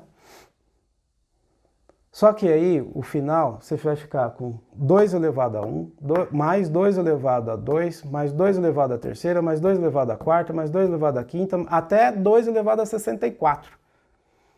Quando você soma tudo isso, dá um número astronômico. Que o rei, por mais que ele fosse rico e próspero, ele não tinha condição de pagar esse... Segundo a física, tipo, o número de átomos no universo observável é tipo 2 elevado a 84, um negócio assim, 10 elevado a 84. Nossa. É tipo, os caras Então ele ficou mais rico do que o rei com essa brincadeira. Nossa. Conhecimento é poder. Se o rei soubesse mais matemática, ele ia Ah falar, lá. não, peça outra coisa. Pois é. Né? Então, isso é uma lição que fica. Ele sabia de Conhecimento estratégias, poder. né? Mas não sabia essa área. Nossa, muito legal. Sim. Muito legal. Tem várias coisas legais na matemática, acho que a gente devia Muita escolher um tópico assim e fazer outros episódios. Com E certeza. criar com uma certeza. série nova Tem sobre muita isso. coisa Até legal. parece que é uma área do conhecimento inteira, né? Né? Nossa, quem diria, meu Muita Deus. coisa. A parte das aplicações, por exemplo. Nossa, é muito né? legal. Tem muita coisa legal para falar, assim. E, particularmente, quando eu escolhi fazer matemática, sabia que era um curso abstrato, sem muito apego à realidade, mas eu também descobri que poderia ser aplicado à realidade. E essa parte me chamou mais atenção. Então, a minha esposa, por exemplo, é matemática, mas ela é uma matemática chamada da área de matemática pura, que se estuda matemática pela própria matemática, sem ter a preocupação de que aquela teoria vai ser aplicada ou não. Eu já sou da linha de que eu estudo a matemática para fazer uma aplicação. Então, tem um problema real, né? Tem uns parâmetros dados, eu faço essa tradução, resolvo o problema matematicamente, usando recursos computacionais também, e depois devolvo aquela solução traduzida de novo para o problema real. É isso que mais me motiva. Então, tem dois grandes grupos hoje que se trabalham nessa linha mais abstrata, pura, desapegado às questões do mundo real e essa linha de uma aplicação. Sem contar com o químico, o engenheiro, né, os físicos, que também já fazem uso dos conceitos matemáticos. Tem essa linha do matemático aplicado hoje, né, que está bastante difundida, resolvendo problemas biológicos, problemas na indústria, problemas no comércio. Aqui no Brasil agora está se difundindo bastante equipes de pesquisas que trabalham para desenvolver soluções para problemas reais, usando técnicas matemáticas, né? Mas para fora, aí nos Estados Unidos, isso já ocorria há muito tempo. Nossa, que legal. Uma coisa que eu lembrei, agora vamos voltar aqui ao assunto do filme, né? A gente conta o filme depois. Vamos voltar ou vamos começar? Vamos começar. Quer que eu faça um resumo? Não, o resumo a gente faz depois. Beleza. Eu queria, na verdade, perguntar o que o senhor achou desse filme, do Gênio Indomável. Não, pode falar. Tá bom. Gênio Indomável é um filme sobre um cara que aparentemente é um gênio, que ele leu todos os livros da biblioteca aí, sabe tudo de cor, e que ele é muito esperto. Mas ele é uma pessoa normal aí, com problemas normais. E aí, um dia ele tá trabalhando de faxineiro no MIT, descobri que é MIT, a gente achou que era Harvard no filme, mas é MIT. E um professor deixou um problema lá numa lousa no corredor, que era um desafio para os alunos dele tentarem resolver até o final do semestre. Que foi um problema que ele ficou 2 anos tentando resolver. E aí o cara lá, trabalhando de faxineiro, foi lá, papum, assim, 2 minutinhos escrevendo na lousa, resolveu o negócio e foi embora. E aí o professor ficou, meu Deus, esse cara é um gênio! E aí vão atrás do cara, oferece um emprego pro cara, oferece uma namorada pro cara, oferece tudo aí que o cara pode querer, e o cara fala, não, porque eu sou um gênio indomável. Fim. Mentira. Mas é tipo isso, é o filme. É indomável nesse sentido. Gênio porque ele resolvia as questões colocadas pelo professor lá do MIT, e indomável porque ele não queria resolver mais problemas. Não queria coisa nenhuma, Não queria né? coisa nenhuma. Ele não queria dinheiro, mulheres e fama. Ele queria aquela vida com os amigos ali, de sair do serviço, tomar a cervejinha dele, falar algumas bobagens e voltar para casa e ponto final. Era isso aí. E você me perguntou do que eu achei do filme. Isso. Olha, tem 2 momentos. Claro que quando surgiu esse filme, eu estava, foi em 97, né? Eu estava no último ano de graduação. Então, eu não conseguia, assim, eu não via nada. Era só estudando matemática.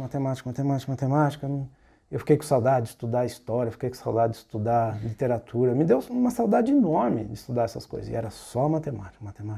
Tá. Quando surgiu um filme, porque você não vê notícias falando de matemática em telejornais, em jornais. Você não vê isso. A gente é muito carente dessas coisas, né? Então, quando surgiu um filme falando disso, eu falei, nossa, que coisa, me brindaram com um filme, além de eu já estar terminando meu curso, né? Me brindaram com um filme também. Então, eu fiquei fascinado, adorei o filme. Eu gosto até hoje. Eu assisti novamente, né, para estar aqui. Mas a sensação hoje é mais técnica, né? Assim, que eu assisti o filme. Mas adorei o filme, é lógico que lá tem os estereótipos, que a gente começou falando, né? Do gênio, né? De resolver as questões rápidas, resolver problemas brilhantes e tal. É o estereótipo do matemático, que não é verdade, tem gênios, obviamente, tem gênios, né? Esse Instituto de Matemática Pura Aplicada, a Unesp, o USP, as universidades estão com seus gênios por aí, trabalhando matemática. Mas tem aqueles que, tudo bem, não são gênios, demoram para resolver problemas, ou não resolvem problema nenhum, de impactante, né, da mesma linha, mas que estão dando as suas contribuições aí nas suas universidades, formando alunos, como eu. Não vou me sentir rebaixado porque eu não resolvi um grande problema, né? Tem vários problemas valendo R$1 milhão, vocês sabiam? Problemas em aberto. Eu não tenho a pretensão de resolver, não comecei a resolver nenhum deles, mas quem sabe pode ser que eu comece mas não tenho essa pretensão, mas isso não significa que eu não estou dando a minha colaboração, estou fazendo o melhor de mim dentro da sala de aula, né, para formar os meus alunos. Então tem esse estereótipo, o filme passa um pouco desses estereótipos, né? E a missão do filme é divertir, é agradar. Mas ele não tem essa obrigação de divulgar a matemática. Tá? Não tem essa de divulgar. De um certo modo divulga, mas divulga com um certo estereótipo. Mas o livro, o filme, ele agrada, ele emociona, tem toda uma história. E a matemática tá mais ali para ser o fundo, né? Não é o objetivo da... Mas eu acho engraçado o filme. Eu tive a impressão, assim, eu não entendo de matemática o suficiente para pensar nisso de verdade, mas eu tive muita impressão de que a matemática, a ciência de forma geral, é meio banalizada nesse filme. Porque, tipo, o cara vai lá e tem um negócio que, nossa, um problema que demorou 2 anos pro cara resolver. E aí é tipo, beleza, o cara é muito esperto, mas porra, em 2 minutos com um giz ali na lousa. Mas a coisa mais engraçada é tipo, como os caras chegam falando, não, esse problema aqui, essa é a solução. E aí o cara fala, não tem como ser essa solução. Aí ele mostra um papel, o cara olha assim... É a solução. Ele mal dá tempo de ler o que tá escrito no papel e ele já fala, é isso, o que entendi chocou tudo. A gente é que eles entendem tudo imediatamente. O cara dá um papel pro outro, o outro bate o olho e já fala, nossa, é isso mesmo. E não só o gênio, todo mundo que todos os matemáticos da universidade. Eles, tipo, você mostra o papel pra ele e ele faz, entendi tudo. E não Mas é uma assim, ficção, né? Assim, Uma ficção. Não seria muito cinemático, né? Se ele parasse e ficasse... No Oppenheimer eles fizeram diferente, lembra? É verdade. No Oppenheimer, que lançou há pouco tempo, eles começaram a trabalhar um pouco mais essa coisa das pessoas parando pra pensar. Isso foi muito de física, eu gostei muito. Isso foi uma coisa diferente. Porque na prática é isso que acontece. Se você tá se deparando com um problema que você não consegue resolver, você pensou em várias soluções. Sim. Então não vai chegar alguém e falar aqui, você vai falar, tá. Você vai pegar, entender, falar, não, mas como que você chegou? Pois é. Da onde que veio isso aqui, como é que você contornou? Vai ter, tipo, dúvidas, vai ter uma pequeno, ficção. né? Ele chegava na sala dele cheia de cientistas e ele falava, e você, refaça os cálculos também. E várias pessoas tentavam refazer para ver se chegava na mesma coisa. Mas é assim, quando a gente publica um artigo, seja em qualquer área que for, né? Eu falar especificamente em matemática, existe um grupo de pareceristas que vão analisar. É dado um tempo, semanas, meses, para que esse grupo de pareceristas olhem o artigo, chequem tudo, né? Para que de fato diga se está aceito, está pronto para ser publicado ou não, precisa de correções ou não tem a menor condição porque tem vários erros conceituais e tudo mais. Então não é assim. Você apresenta uma solução, a pessoa olha e não está certo ou não. Isso é o imediatismo que a gente consegue numa lista de exercício, talvez proposta para uma aluna, para uma turma inicial de graduação. A gente bate o olho lá e vê se está certo, mas é uma lista de exercícios. São exercícios que a gente já tratou daquilo já há vários anos, a gente está com experiência naquilo, sabe qual que é a solução. E muitas vezes até não, a gente precisa fazer também. Né? Precisa checar, precisa fazer, precisa ir lá na lousa, refazer. Né? Então, uma solução dessa, que foi proposta como um desafio, de fato eu concordo, que ali não é assim, né? A pessoa olha e vê se está certo ou não, levou a vida inteira, mas é uma ficção, a gente tem que... Né? Agora... Mas as ficções estão melhorando nesse aspecto. Eu sinto isso, eu sinto que elas estão ficando mais acuradas agora. Sim, porque senão o pessoal faz podcast pra falar mal depois. Aí eles estão, né, tentando melhorar para satisfazer o grupo mais crítico, né? Tá certo, Mas ele cumpre a missão de ser divertido. Como naquela ocasião, que né, carente aí de escutar uma notícia boa em termos de matemática, me divertiu até a beça, né? Mas lógico, hoje olhando assim, com uma experiência mais aí de docência e pesquisador, a gente fala, não, é só uma brincadeira. Né? Agora, cita vários nomes interessantes. A medalha Fields, o Lambeau, né? Não sei se é essa a forma correta de falar o nome dele, o professor lá. Ele foi medalhista Fields, que é não na realidade, na ficção do filme, né? O problema proposto inicialmente é um problema da teoria de grafos, né? Que está lá no quadro. O outro problema é um problema de topologia em árvores, né? Mas não dá para saber se as hipóteses foram colocadas todas certinhas para que tenha solução. E uma coisa legal... Eu procurei na internet, eu vi algumas pessoas falando, matemáticos, né? Falando sobre o problema do filme, e o que tem lá inteiro é até anotei aqui, que era desenhe todas as árvores homeomorficamente irredutíveis de tamanho n igual a 10. Todas, acho que dariam 10. E ele desenhou. E aí era tipo, é uma coisa que, esse é o problema que o professor falou, tipo, fiquei foi o segundo problema que eu acho que ele colocou, porque o primeiro foi achar uma matriz de adjacente dado um grafo. Sim. Aí achava, e depois teve outras questões lá, e também ele resolveu de uma maneira muito rápida, e assim, vendo ali, eu não tentei resolver, tá? Mas grafo é uma disciplina que é dado em alguns cursos de ciência da computação, são cursos de formação básica. Então, se você pega um aluno bom ali, que entendeu bem, ele conseguiria resolver aquele problema lá.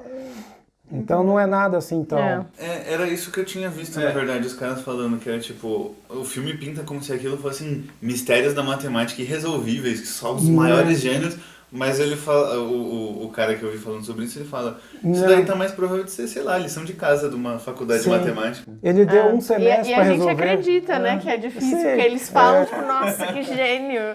Mas talvez o problema misterioso que ele resolveu, depois ele botou fogo lá, talvez aquele problema sim, mas ele não foi enunciado. Né? Lá eles não falaram. Não foi enunciado. Faltou a equipe de matemática para falar quais problemas seriam difíceis, Exato. né? Às vezes tem ali isso. eles não enunciaram nenhum problema. Aí assim. a forma do filme lidar com a limitação. Tipo, eles não sabem como pôr um problema que seria muito relevante, aí eles falam, tá aqui, e não falam o que é. Porque é difícil. Pensa fazer um filme, né? Você tem que delimitar ali um roteiro, alguma coisa que emociona, alguma coisa. E o pano de fundo... Ele não era gênio só em matemática, ele tinha uma genialidade em arte, música, né? Ele lia história, né? Ele tinha uma capacidade grande aí de entendimento. Mas a matemática eles colocaram ali e, assim, para mim, naquela ocasião, serviu assim, que legal, assisti alguma coisa em matemática e ponto final, né? Agora, chama Uma Mente Brilhante. Esse já é um filme realístico, alguém que existiu, que desenvolveu a teoria, né? O John Nash, né? A teoria como é que chama? A teoria dos jogos. Teoria dos jogos. Game Theory. Então, isso já é um filme um pouco mais, assim, o livro é melhor até que o filme, tá? Então, quem tiver interessado, o livro conta muito mais detalhes da biografia pessoal, da vida dele, conturbada, né? Esse filme, eu fiquei muito chocado quando eu assisti ele, que eu descobri que, tipo, no começo, o filme inteiro, né, ele tenta estudar uma coisa lá e ele fica, tipo, anos obcecado, ele lutando com a esquizofrenia dele. E aí, tipo, a vida dele se dedicou a um negócio e não foi isso que deu o Nobel pra ele, não. Foi, tipo, uma coisa que ele fez lá numa conversa de bar no começo do filme, que era criticar o John Smith, a economia. Na economia, teoria na área econômica. E aí era tipo, um negócio que ele fez assim, casualmente, foi a coisa que deu o Nobel e a coisa que ele ficou obcecado a vida inteira, ele não conseguiu. Aí eu fiquei tipo, nossa. Não conta muito spoiler desse, depois a gente faz falar de Uma Mente Brilhante. A gente também cogitou o jogo da imitação, inclusive. Isso é uma coisa que eu lembrei. Você falou que os matemáticos têm essa carência de ver alguma coisa de matemática. E eu acho que é muito verdade, porque uma vez eu fui no Instituto de Matemática e Estatística da USP, que eu tava conhecendo o campus, e quem tava me apresentando era um menino que fazia matemática, né? Aí ele tava me mostrando e tal, e a gente entrou no IME, né, no Instituto, e tinha uma propaganda do cinema, do filme Jogo da Imitação. E aí eu olhei e falei, nossa, essa extensão de cinema aqui, ele falou, não, é só uma divulgação do cinema mesmo, que tá rolando o filme. Eu falei, sério? E realmente eles veem uma coisa e eles tipo, gente, Exato. vai ter uma coisa. Mas eu acho muito bacana quando eles fazem, porque é um desafio pros caras que fazem o filme. Porque matemática não é algo muito cinematográfico, não é algo que fica bonito de ver, não é uma coisa que vai ter explosões, assim. Então, você precisa virar um precisa ter uma ficção, alguma coisa que impacta, alguma coisa. E é muito ter legal quando tem. A licença poética, né? Vamos dizer assim, para fazer algumas coisas aqui. Mas assim, tem vários outros filmes. Esse jogo da imitação eu gostei bastante também, né? Que ele vai inventar, como é que é? A máquina que... Era o primeiro computador, era para quebrar códigos lá. O código da Alemanha, exato. Eu achei esse filme muito legal. É uma coisa que realmente aconteceu, né? Não é uma ficção, né? Realmente aconteceu. Tem vários outros filmes interessantes. A matemática também está na arte, né? Tem uma que chama arte abstrata, né? Então também existe. A própria forma de desenvolver uma equação ou de resolver provar um teorema, dependendo da forma como sai com o raciocínio que prova o teorema, existe uma certa beleza compreendida pelos matemáticos que é uma arte, é uma beleza natural ali, mas é compreendida pelos matemáticos. Nossa, mas que solução linda que você encontrou. Quer dizer, esse termo solução linda, que raciocínio bonito que você usou, isso é aplicado em outras áreas, mas também aplica em matemática. Existe uma forma habilidosa ali, uma forma mais resumida, elegante. A palavra elegante é muito utilizada na demonstração de teoremas. Então isso existe também. Só que é um olhar de que tem mais especialidade nessa área. Quem não é especialista nessa área não vai enxergar essa beleza. Quem não estuda ou simplesmente se põe a estudar também não vai enxergar. Então por isso que os alunos reclamam que é difícil, mas não se colocou para estudar. Eu lembro de um professor no ensino médio que ele falava sobre, tipo, ele fazia as provas e ele ensinava, tipo, como fazer os exercícios. Mas ele incentivava a gente, isso é muito legal porque pouquíssimos professores de matemática que eu já tive faziam isso.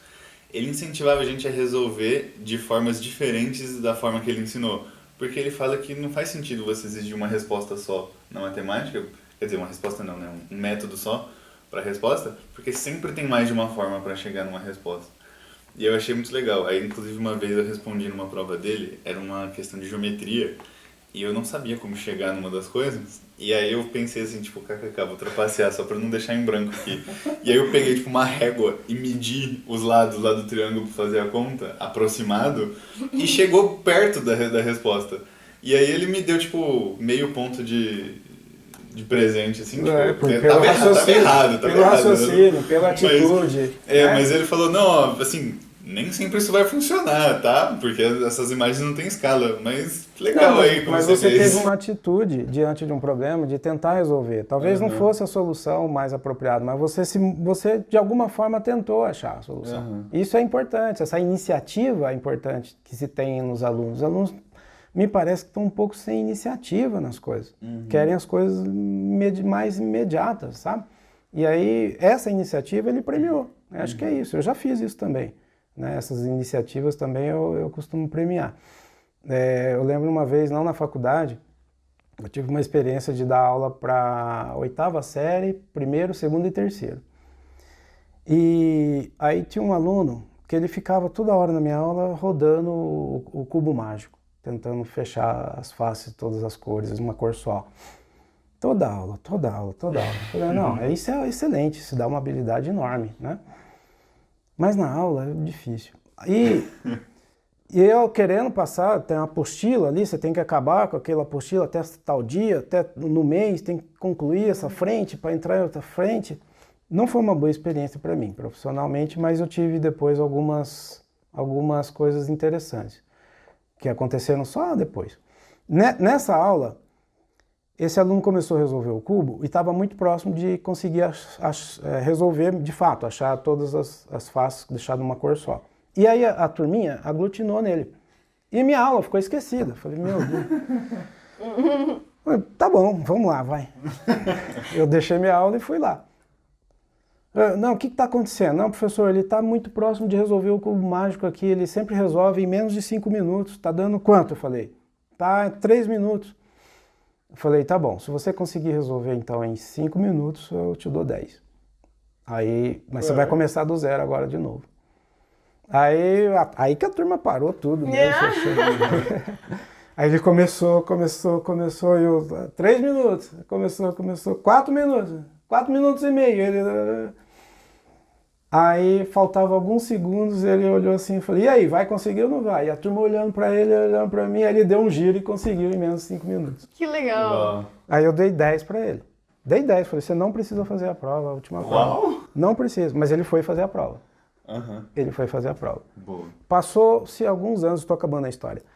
Passou alguns anos, aí eu já estava dando aula para ensino superior, acho que aqui na Unesp, inclusive. Eu estava num congresso de matemática aplicada e computacional, CNMAC, um congresso nacional.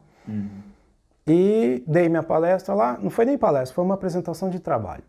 Eu fui o último da sessão, apresentei, todos saíram, mas ficou um cidadão lá. Ele falou, muito legal o que você trabalha aí. Eu achei que ele fosse fazer alguma pergunta, né, do meu trabalho, que eu tinha apresentado, que é o comum, né? Falei, ele deixou só para o final, ficou com vergonha de perguntar ali na hora, porque abre um espaço para fazer a pergunta, mas ele não perguntou. Ele falou, não, eu fiquei aqui porque o senhor deu aula para mim. Eu falei, em qual universidade? Não, o senhor deu aula para mim na 8ª série. Eu sou aquele que tirei 10 lá, que eu resolvi no cubo mágico. Eu falei, olha, que legal. E o que você está fazendo agora? Eu estou fazendo engenharia. Foi para matemática. Que legal, nossa, que legal. E nessa história, eu esperava que ele ia fazer a prova, porque o professor ganha a confiança do aluno, né? Então, né, valorizou uma coisa que ele estava fazendo, então ele foi fazer mesmo não precisando. Isso faz diferença. Se fosse eu jamais ia deixar de fazer a prova, mano. Se fosse eu, jamais levaria um cubo mágico pra aula. Presta atenção. Não, eu faria isso. Eu não. De ficar focado ali na aula. Inclusive, eu consigo fazer o cubo mágico em 3 ou 4 minutos. Você consegue? Quer dizer, faz tempo que eu não mexo. Eu acho que agora eu estaria mais enferrujado. Produção, traz um cubo mágico. Mentira, não temos um cubo mágico disponível. Mas eu costumava conseguir. Eu lembro que teve uma vez que eu fui fazer uma viagem de avião e eu baixei um monte de coisa no celular sobre cubo mágico. E aí eu levei um cubo mágico e eu fiquei no avião lá mexendo assim. E eu fiquei muito surpreso, porque tem fórmulas para resolver o cubo mágico. É por isso que tem gente que consegue fazer vendado. Com os pés. Porque você não precisa ver como o cubo tá. Tipo, você pode só assim e fazer uma série de movimentos. Exato. Você só precisa saber como tá no começo, e aí você chega no final. Você pode... Tem vários. Isso aí é instigante. Agora, eu não sei se foi o cubo mágico que levou ele a fazer engenharia. Talvez tenha sido um professor de matemática super legal, que deu aula pra ele, incentivou ele. Mas isso é engraçado, os professores do ensino básico marcam muito a gente, né? Esse meu professor que eu falei, o Sinésio, ele me segue até hoje. Eu falei um dia, professor, suas aulas eram muito legais. Ele falou, nossa, foi a primeira vez que eu dei aula, eu não tinha ideia do que eu tava fazendo. E eu falei, pois pra mim não parecia, professor. Parecia que tava ótimo, eu gostava muito da aula, foi muito legal. Mas nessa mesma sala tinha um outro aluno, esse aluno, assim, muito agitado. Ele era inteligente, tinha uma certa inteligência, mas voltado para uma outra área aí, talvez, muito agitado. E um momento dele quieto, eu falei, mas por quê? Ele me olha assim e fala, professor, por que você escolheu matemática? Você podia ter feito tantas coisas, por que você escolheu matemática? Ele perguntou assim no meio do nada. Eu falei, tá aí, eu não sei, cara. Mas não dava para responder ali para ele, mas... foi o único momento de todo o tempo que eu dei aula para ele que ele parou, ele era muito agitado, ele não parava. E ficou olhando para mim, eu olhei e fiquei incomodado. Mas por que você escolheu tanta coisa? Deixa que eu quis, cuida da sua vida. Um momento de reflexão dele, assim, né? Talvez ele não tinha uma boa relação, ele pensou, será que ele não tinha uma boa gosta, ele né? não tinha uma boa relação com a matemática, ele ficou intrigado do porquê, e talvez se eu desse a resposta ali, mas a classe estava toda perna pro ar. 8ª série é um desafio da aula. Depois que eu vim para dar aula na faculdade, assim, talvez a turma que mais dá... Não, mas a turma que mais dá trabalho na universidade, né, falando em particular aqui na Unesp, em termos de comportamento, não prestar atenção, é infinitamente mais silencioso do que uma sala de 8ª série. Mas, enfim, tem os seus problemas, né, de formação que impõem certo desafio para a gente, para a universidade e até para o próprio aluno. Sim. Mas eu me divertia muito na sua aula, professor. Eu sentava na primeira fileira, eu não ia no banheiro até ter o intervalo, porque eu pensava, se eu sair, eu vou voltar e eu não vou pegar, eu vou ficar aqui. E eu anotava tudo, era muito legal. E o Arthur me ajudou muito na época também a fazer os exercícios. Ah, é? Eu lembro disso. Eu achei muito engraçado porque eu ajudei ela a estudar para a prova, que ela tirou 10. E eu, quando fiz a matéria, eu tirei 5. Como que eu fiz isso? Eu não sei. Superou o mestre. Eu sonhei com você, inclusive, professor, acredita? Verdade. Sonhei. Lembrei disso agora. Sonhou que tava gravando um podcast. Eu sonhei, porque assim, eu fiz em 2018. E teve uma pequena greve aqui na faculdade, durou acho que umas 3 semanas. E nesse período de greve eu falei, não, vou estudar, porque não dá pra pegar bobeira. Aí o Arthur me ajudava, a gente fazia videochamada, que ele não tava em Botucatu na época, né? E a gente fazia videochamada, fazia coisa e tudo mais. E um dia eu sonhei que o senhor tava no meu quarto corrigindo provas, só que não tinha folha. E aí você escrevia e os números saíam voando, assim. Meu Deus do céu. Eu sonhei. Tá tudo bem. Quer dizer, realmente a disciplina... A matemática entrou, né? Realmente você estava focado na Ai, disciplina. que engraçado. Exato. Eu acho que foi o único professor que eu já sonhei corrigindo prova. Não, mas... Corrigindo prova, porque teve outros. Não, eu acho que não teve, acho que eu nunca sonhei com outro professor, mas eu lembro disso, porque É eu que eu tava, acho que você tipo, estava imersa vivenciando, mesmo, né? exatamente. Porque era a greve, eu tava em casa, então eu tava mesmo dando uma Esses dedicada. momentos de espaço, feriados, né, greves, essas coisas, é um tempo que o aluno deveria utilizar para poder, naquela velocidade das aulas, do dia a dia, colocar as coisas em dia. Mas aí as pessoas relaxam, e é justamente naquele momento que não é para relaxar, né? Tudo bem, tem seu momento para ir visitar a mãe, o pai, o tio, namorado, mas o foco tem que estar lá, né? E como você estava realmente totalmente imersa no desafio de querer ir bem, acho que você falou que tirou 10, eu não lembro disso, né? Acho que foi. Foi uma nota... Eu lembro só a nota que eu fechei, foi 9,7. Aí eu acho que eu tirei 10 em uma, acho que 9 Você na realmente estava ali imersa com o desafio de realmente aprender. E se você tirou essa nota, porque as coisas não estavam, elas estavam mais natural para você. Porque para tirar uma nota, assim, não adianta estar com as coisas decoradas. Os exercícios não são imediatos nessa fase. É preciso ter um certo raciocínio e para aguentar esse... chegar até o final ali desse raciocínio, você tem que estar natural, sem desgastar muita energia. Mas na época, eu acho que a prova não foi uma prova muito difícil, porque a gente estava numa sala super lotada, né? Muito super lotada. Então, eu pelo menos não senti, eu senti ela mais... A gente estava aplicando bastante os conceitos, né? Então, foi legal, foi uma experiência divertida, mas eu lembrei disso agora, que engraçado, eu tinha esquecido, e de repente eu lembrei, quando eu contei de eu estar estudando, eu lembrei desse sonho, foi engraçado. Mas eu lembro. Não, foi um pesadelo, fala a verdade. Mas eu lembro de quando eu tava te ajudando isso daí, eu lembro que você teve bastante dificuldade, foi uma história de inspiração aí, mano. Vamos fazer um filme de você fazendo essa prova aí. Eu passando em matemática básica na faculdade, né? Vai ser uma grande Não, mas o legal, assim, muita gente fala, eu tenho aversão à matemática, aqui mesmo, né, nos alunos da Unesp, por que tem matemática em biologia e tal. Mas a gente é procurado por os alunos para fazer iniciação científica, depois eles ficam para fazer a pós-graduação, que é em matemática, em estatística, probabilidade. Então, assim, tem essa primeira versão? Tem. Mas aqueles que realmente se dedicam, passam a entender, né? Você citou no começo lá que vai fazer matemática, gosta, vê a beleza que está ali, encoberta. Sim. Né? Aquela elegância, né? De se resolver e chegar num resultado ali, sem ter... Não há como contestar o resultado, né? Matemático, né? Você chega ali, isso é incontestável. Sim, mas foi muito legal a experiência de ter sua aula. E eu lembro disso, que eu sentava eu e a minha amiga, e a gente não ia no banheiro por nada. Ah, E a mas gente só, pensava, vamos esperar o intervalo, não vamos sair. o volume de informação é muito grande. Se você sai Sim. para o banheiro, você já perde ali todo o raciocínio até retomar. Exatamente, né? exatamente. A gente chegou nessa conclusão. Eu não conseguia ficar prestando atenção em matérias da faculdade, porque dura muito. Aqui na Unesp tem esse negócio das matérias terem 4 horas com um intervalo de 10 minutos no meio. E eu não sei, eu não consigo. Quase todas as matérias que eu fiz, por melhor que fossem os professores, eu aprendi as coisas em casa. Era, Eu passei muito por eu isso. via, tentava anotar o máximo, assim, mas no final era eu estudando, vendo o material que o professor passou em casa e eu, tipo, em casa. Mas Eu passei um pouco por mas isso é também, difícil mas pra- não em todas as Mas matérias. é uma coisa minha, não é uma coisa de todo mundo, não. Não, eu acho que não, viu? É um pouco difícil também para o docente achar que vai conseguir com que seus alunos aprendam tudo na aula, mesmo que seja de 4 horas.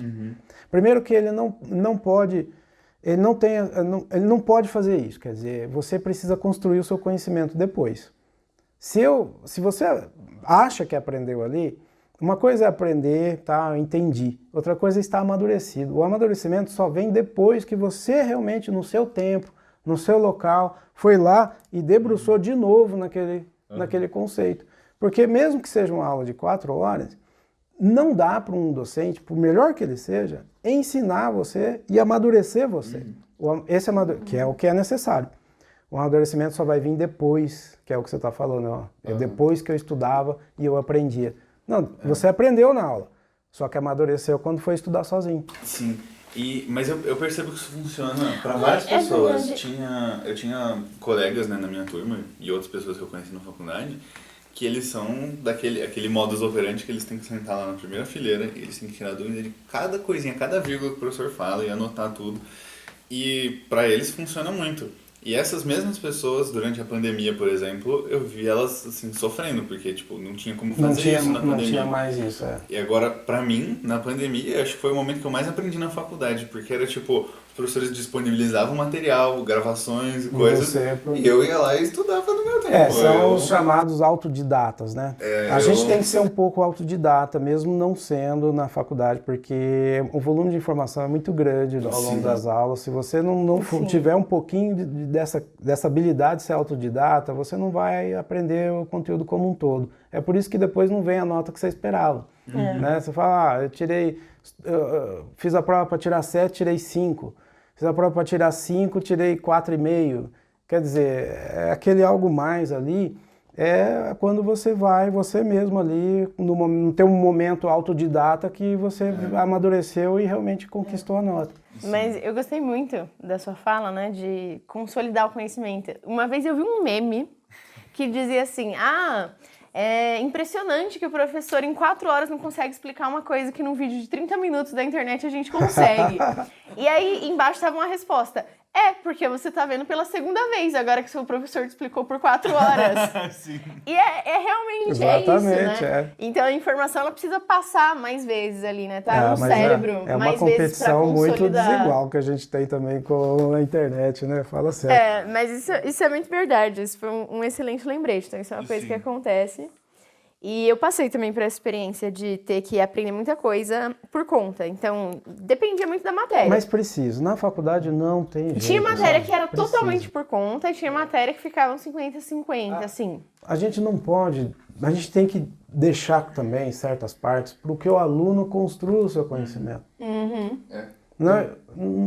É essa parte que você, quando você está lá estudando, que você está construindo o seu conhecimento. Eu tinha um professor licenciado em matemática, ele deu aula na parte de licenciatura especificamente, ele não era matemático, mas ele dava aula de didática.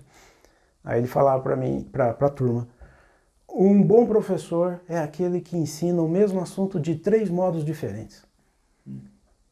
Aí, quando eu fui dar aula, eu falei, puxa, eu tenho que ensinar de 3 modos diferentes. Até hoje eu falo, olha, eu resolvo de uma maneira, eu conheço uma outra forma de resolver, eu vou lá e resolvo de outro modo. Aí eu lembro do meu professor que fala, tem que ser 3 formas diferentes. Eu falo, eu sou aberto com meus alunos, eu falo, eu não consigo de 3 modos diferentes. Eu consigo malemar uma forma só. Mas eu vou apresentar 2 formas diferentes de resolver. Mas às vezes não dá tempo. Às vezes não dá tempo. Então, às vezes você sacrifica uma outra forma de resolver pensando que teu aluno vai lá no momento da biblioteca, no momento do seu estudo, vai entender que existe uma outra forma e vai vir discutir, porque a gente está em tempo integral aqui, né? Mas essa questão não passa, ele vai lá, assiste um vídeo, milagroso, fica com aquela técnica, que muitas vezes está desapegada do jeito que a gente ensinou em sala de aula, às vezes não funciona, aí fica perdido. Aí, né, entra naquelas questões de não ter sucesso e vai desanimando. É muito fácil se perder. É muito fácil se perder. Assim. Mas acho que a gente fica por aqui. Foi muito legal o episódio. Obrigada a todo mundo que acompanhou a gente até o final. Talvez o professor Pio volte mais vezes, né? Vamos ver aí ao longo do tempo. Na minha opinião, volta. Na minha também, por isso que eu tô falando já. Ninguém me pergunta. Pra semana que vem. Semana que vem. Vocês estão falando isso porque eu tô aqui. Vocês devem falar isso pra todos. Não, a gente só teve até agora um professor que veio 2 vezes, que foi o Joel, Tá. da física. Mas, professor, muito obrigada pela participação. Foi um bate-papo muito legal. Foi excelente ter você aqui e falar desse tema que a gente queria falar há bastante tempo, né? E agora que a gente conseguiu, né? Espero que tenham outras vezes que a gente traga outros assuntos com outros professores, perfeito, né? Repita ótimo. também essa experiência. Muito obrigada pela sua presença. Eu que agradeço, né? Foi uma ótima experiência estar aqui. Tentar divulgar um pouquinho a matemática, né? Fazer, por exemplo, como o filme O Gênio Indomável me deixou contente para alguém que estava fazendo matemática, ver um filme de pano de fundo com matemática. Tomara que esse podcast aqui também, uma conversa bem descontraída, também possa servir de alguma descontração para quem esteja estudando aí e tenha interesse no assunto. Obrigado, muito obrigado mesmo. Muito obrigada e tchau, tchau! E foi isso. Muito obrigado por nos ouvir. Siga a gente nas redes sociais para não perder o próximo episódio. Nós estamos no Instagram, no @poracaso.cast. Te vejo na próxima.